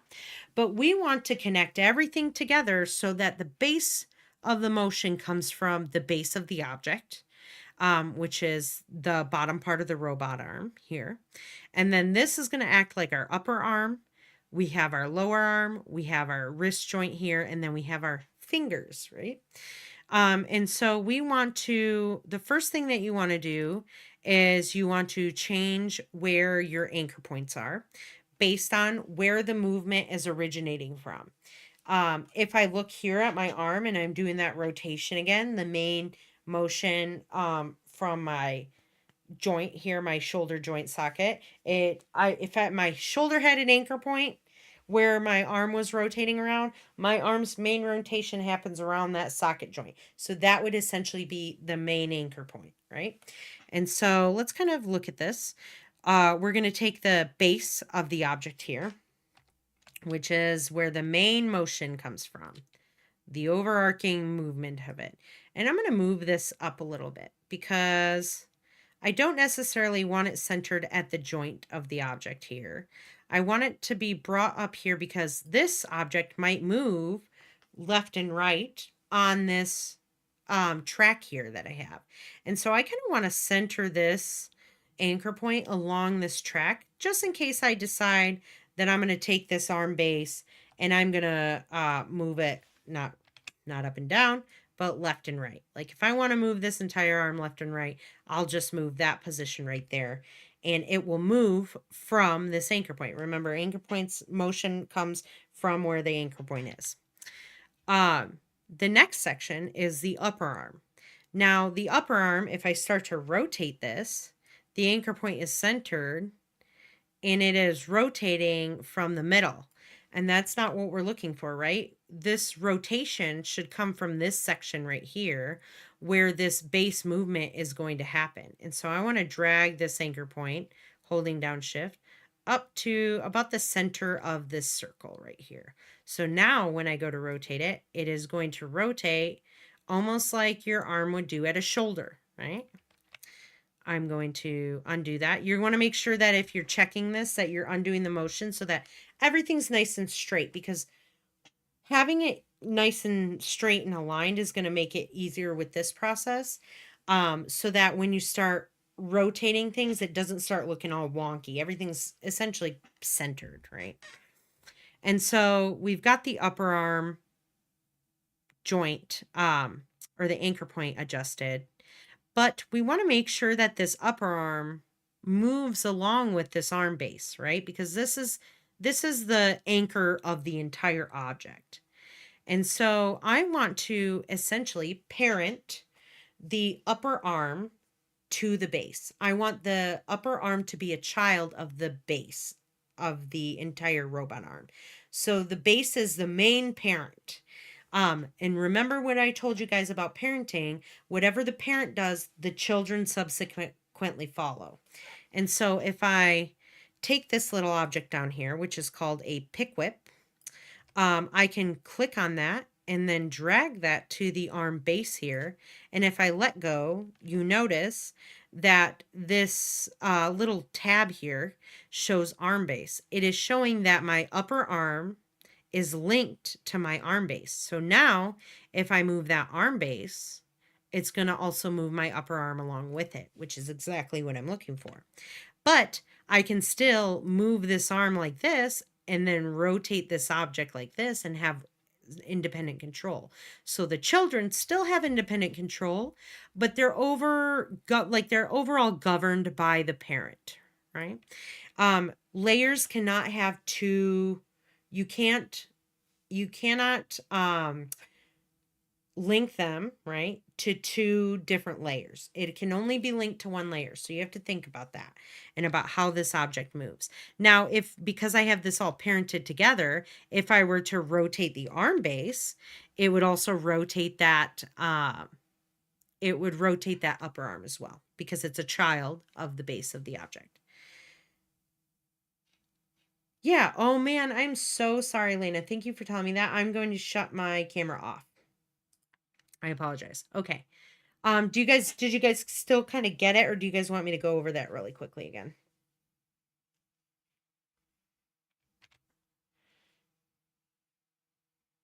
I'm so sorry. Sometimes I get lost in the sauce and I'm like into it and I forget my camera's blocking things.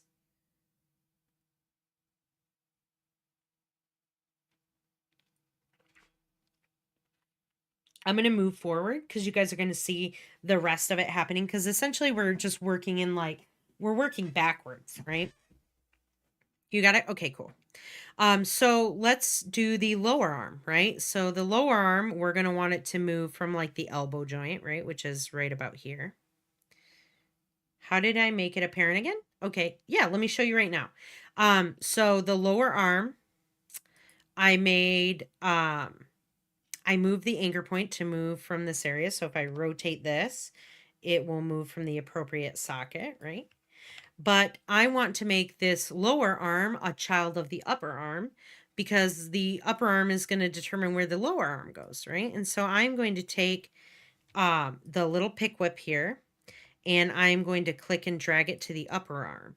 Now, because my lower arm is parented to the upper arm, and the upper arm is parented to the arm base, if I take this arm base and still move it or rotate it, the lower arm's going to go with it, because the lower arm is a child of the upper arm and the upper arm is a child of the base. So anything this base does, it's going to like trickle down. It's like a trickle down effect, right? Anything I do to the main parent is going to happen to the rest of them.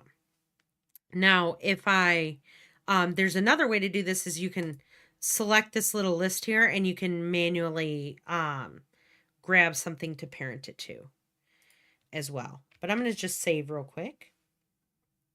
And now I'm going to take the lower arm. We have parented. It's all ready to go. The wrist, I'm going to take this and I'm also going to move this up, holding down shift. And so I like to test it real quick by using rotate there. And I'm like, okay, that works there. And I want to parent this wrist layer to the lower arm. You can either use the pick whip down here, this little squiggly line, or I can just click here and go to lower arm right there. So now if I rotate the lower arm, it will rotate the wrist as well. But then I can also rotate the wrist. I can also rotate the upper arm, and I can also move this left and right if I wanted to. There we go. And finally, the left claw. So the left claw, the movement's going to happen from this upper area right here. So I'm going to hide the wrist so I can see exactly where this is. And I'm going to move this up to the spot right here.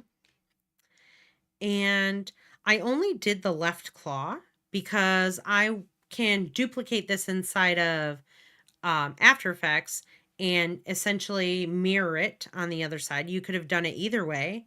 But this way, I know now that if I mirror it here, my anchor point's going to be exactly the same spot as where I moved it here. And that's the reason that I only created the left claw, one claw inside of Illustrator instead of two.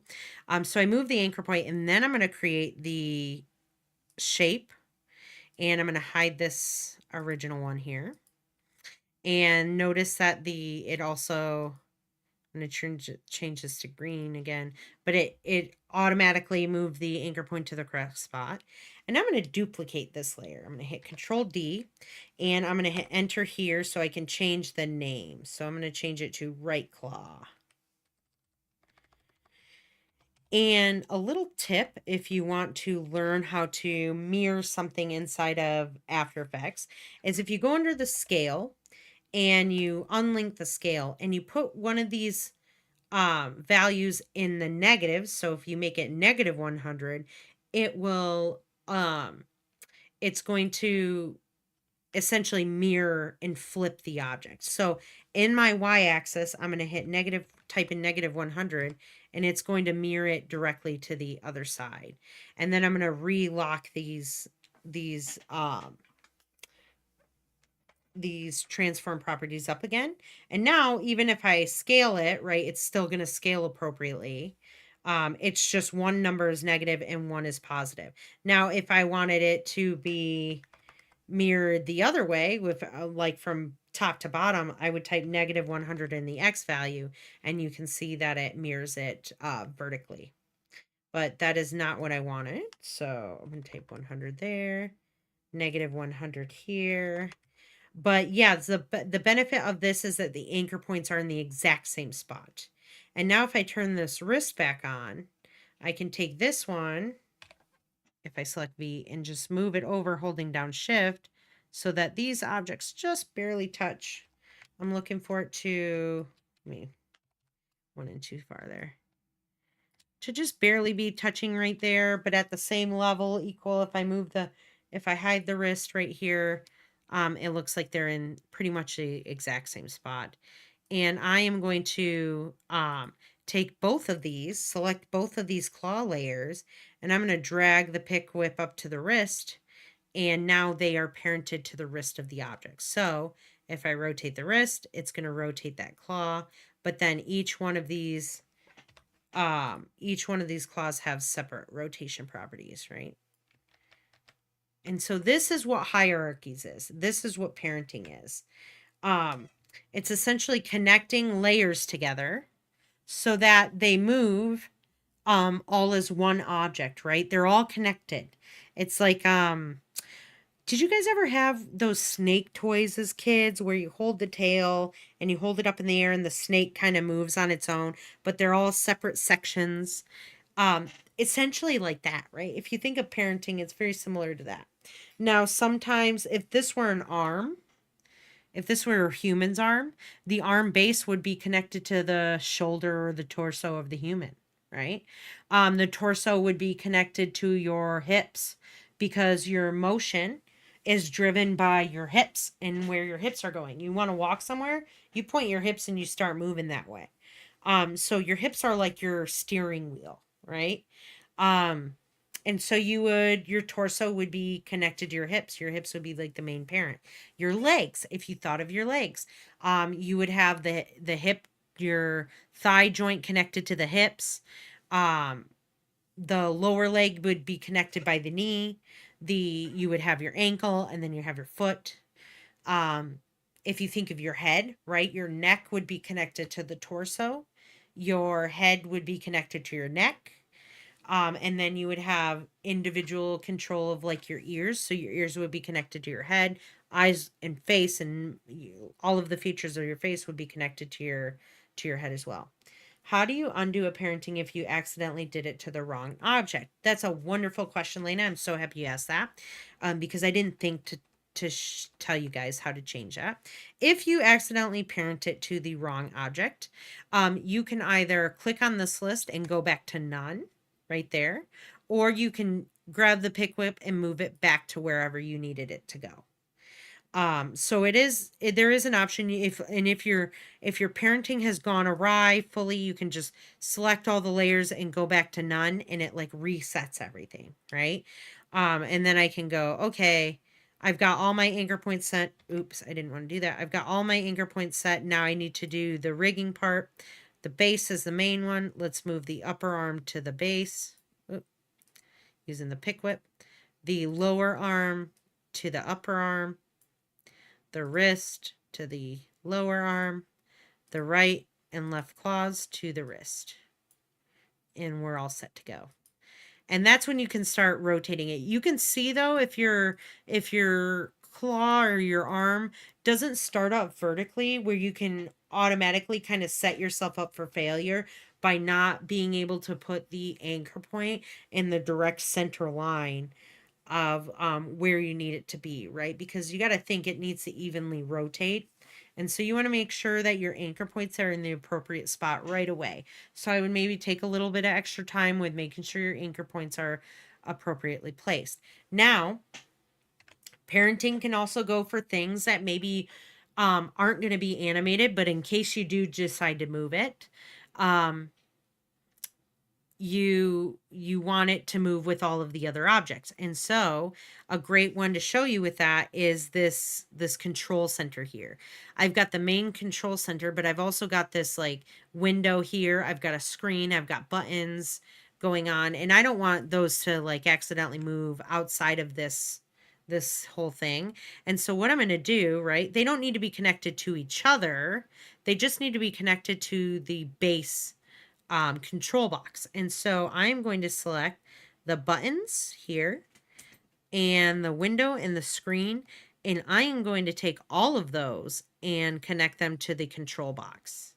They don't have to be connected to each other, just to the main parent, which is the control box. So if I move this control box over, all of my objects move along with it. All of the parts of the control box move along with it. But I still have separate control over all of these separate layers. Right? And that's the power of parenting and the power kind of joint right there. And I still want to parent this batter tube to the arm base of that. In fact, let's rename this layer here batter tube base or tube base. There we go. I'm going to save that. Just making sure when you change that layer name, it will automatically change here. And then I want to change the anchor point of this similar to the anchor point of this one right here. So I'm going to hold down shift and kind of move it to about the center of the track. I'm using the stroke to determine the center line of that as well. So now I think this side is too far over this way. I'm going to take this tube base and hit P for position, and I'm just going to shuffle that over this way so that it's closer to this section right here, closer to this area. Right in the center there. And now I'm all ready to start animating, right? So obviously I've got the gears going. But the next step I might do is create my list of, that list I was talking about, that shot list. Let's do an animation list. So I'm going to open up Google Docs here. So if you open up your Google and then you go under these little icon over here with all these little boxes, you can go to documents right here. Oh, come on now. Documents. And you can create a blank document so it's attached to your Google account. And I'm going to type this one. Let's do assembly line animation motions, right? And so I'm going to kind of start to break down. I'm going to make this smaller so I can kind of go back and forth between my scene. Maybe I'm going to make this like this so I can see. And I'm going to kind of start just mapping out how I want this to happen. So I want to have a numerical thing will work there. Close this up. And the first thing that's going to happen is the cupcake tin moves into screen. Right, so the cupcake tin is going to move from off a screen onto screen. And then the batter tube fills the cupcake tin. Right, so it's going to move under here and it's going to fill up with batter, right? And then the cupcake will move into the oven, which is my control oven board here. And it's going to bake for a second. So I'm going to add a little thing that says bake. And then the cupcake is going to move out of the oven. And it's going to, the claw will add a cherry on top. It'll add a cherry on top. And then the cupcake moves off screen. Right? Now, yours might be picking something up and putting it into a box. Yours might be doing your stuff here might not be the exact same. Your main motion of this assembly line might be different from what mine's doing, but that's okay. That's not a problem. You know, just mapping this out can kind of give you an idea of what you're going to have to do, right, for this animation. The other thing I might add is I might duplicate this arm, move it over here, and add frosting, right? So maybe out of the oven, second tube adds frosting, so maybe I'll have to add something else here, which might be a great idea for me to do. And then the claw will move and add a cherry on top. So I may have to move this over a little bit, move this over, add another thing here where it's going to put like frosting on it and then a cherry on top. Now, I've got this already looked like it's baked, right? This thing here, because I'm going to actually right click, convert this, create shapes from vector layer, and I'm going to hide this layer here. And maybe it'd be a better idea to do it a different way, but let's see here. This right here, this one, this one, this one. These are all the cupcake tin. So I'm going to group that and put enter cake tin. And then this one here, I'm just going to type in cake. And so this one, I want to make sure that my anchor point, because when it's baking, I want it to grow on a screen, right? So I want to make sure this anchor point is down below. And so I'm going to select my anchor point tool here, and I'm going to see if I can move that. Yep, by holding down shift. There's this anchor point, because it's part of a little group in the layers. I'm going to just grab that right there and move that down to the base of this circular shape. So now if I go into the cake transform properties and decide to scale this, right, it's scaling from there, right? Or I can go in here and animate the path. I might do a path animation for that. Just depends, but right now it's all prepped and ready to go. And I might have to add frosting onto it somehow, right? Now, you guys can always update this stuff as you're going. Like, you're like, oh, I need to do this. Let's update this, right? And then on your list of things, you could also add like, so this would be like, let's insert here a header or insert a title. What did I want to do here? Enter up here, subtract that, move that over. Let's enter in a heading. And this one is like main action. And then I want to enter, and then secondary actions, right? So separate animations that I might want to have, I'll change that back to heading, and then I can enter here, add another list, and these will be like gears rotating,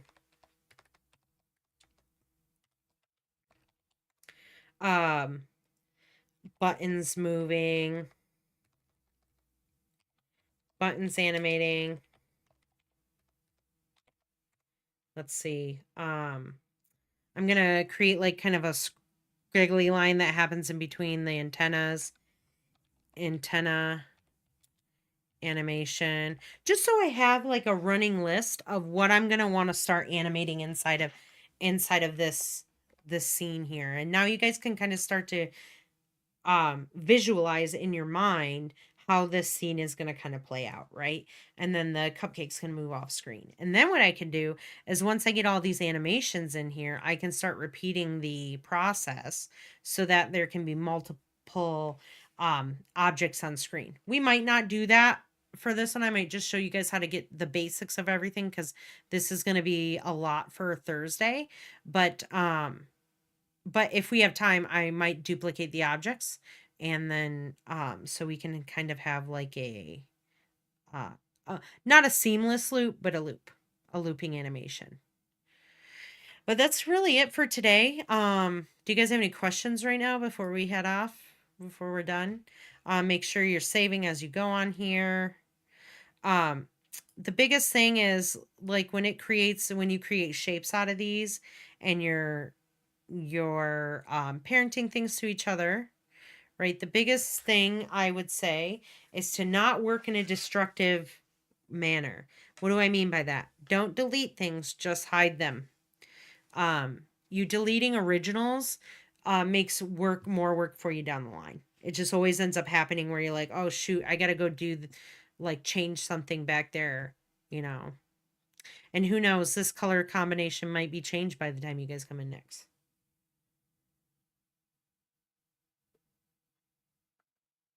Who knows? We'll see how it goes. I might do this pink, but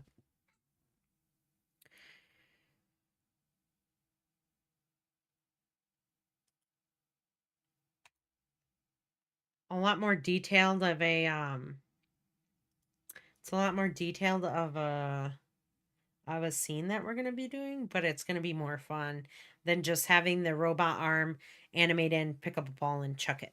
We're going to do some more fun stuff in this.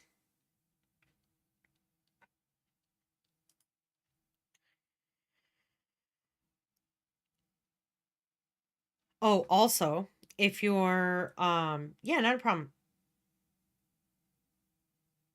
Yeah, for this class, just for this class today, Lena. Lena asked for this week, we will just focus on parenting, adjusting anchor points. We've done all the parenting and anchor point adjustments today. So in Thursday's class, we're going to be animating. And then the project will be due next Monday night. In between, the project due date is going to be between the 16th and the 23rd. So you'll have then to turn it in between then. If you guys want feedback live in class on next Monday, have it done this day. That's why I'm saying, like, getting all this stuff pre-prepped, and you could even start animating little things if you want to. That's going to help you move work out of the way, and then you'll kind of be ahead of the curve. Yep, nope, yep, just for the homework today. And keeping up with that, so. All right, you guys, I will see you in class on Thursday, and I hope you guys have a good night. Enjoy the rest of your evening.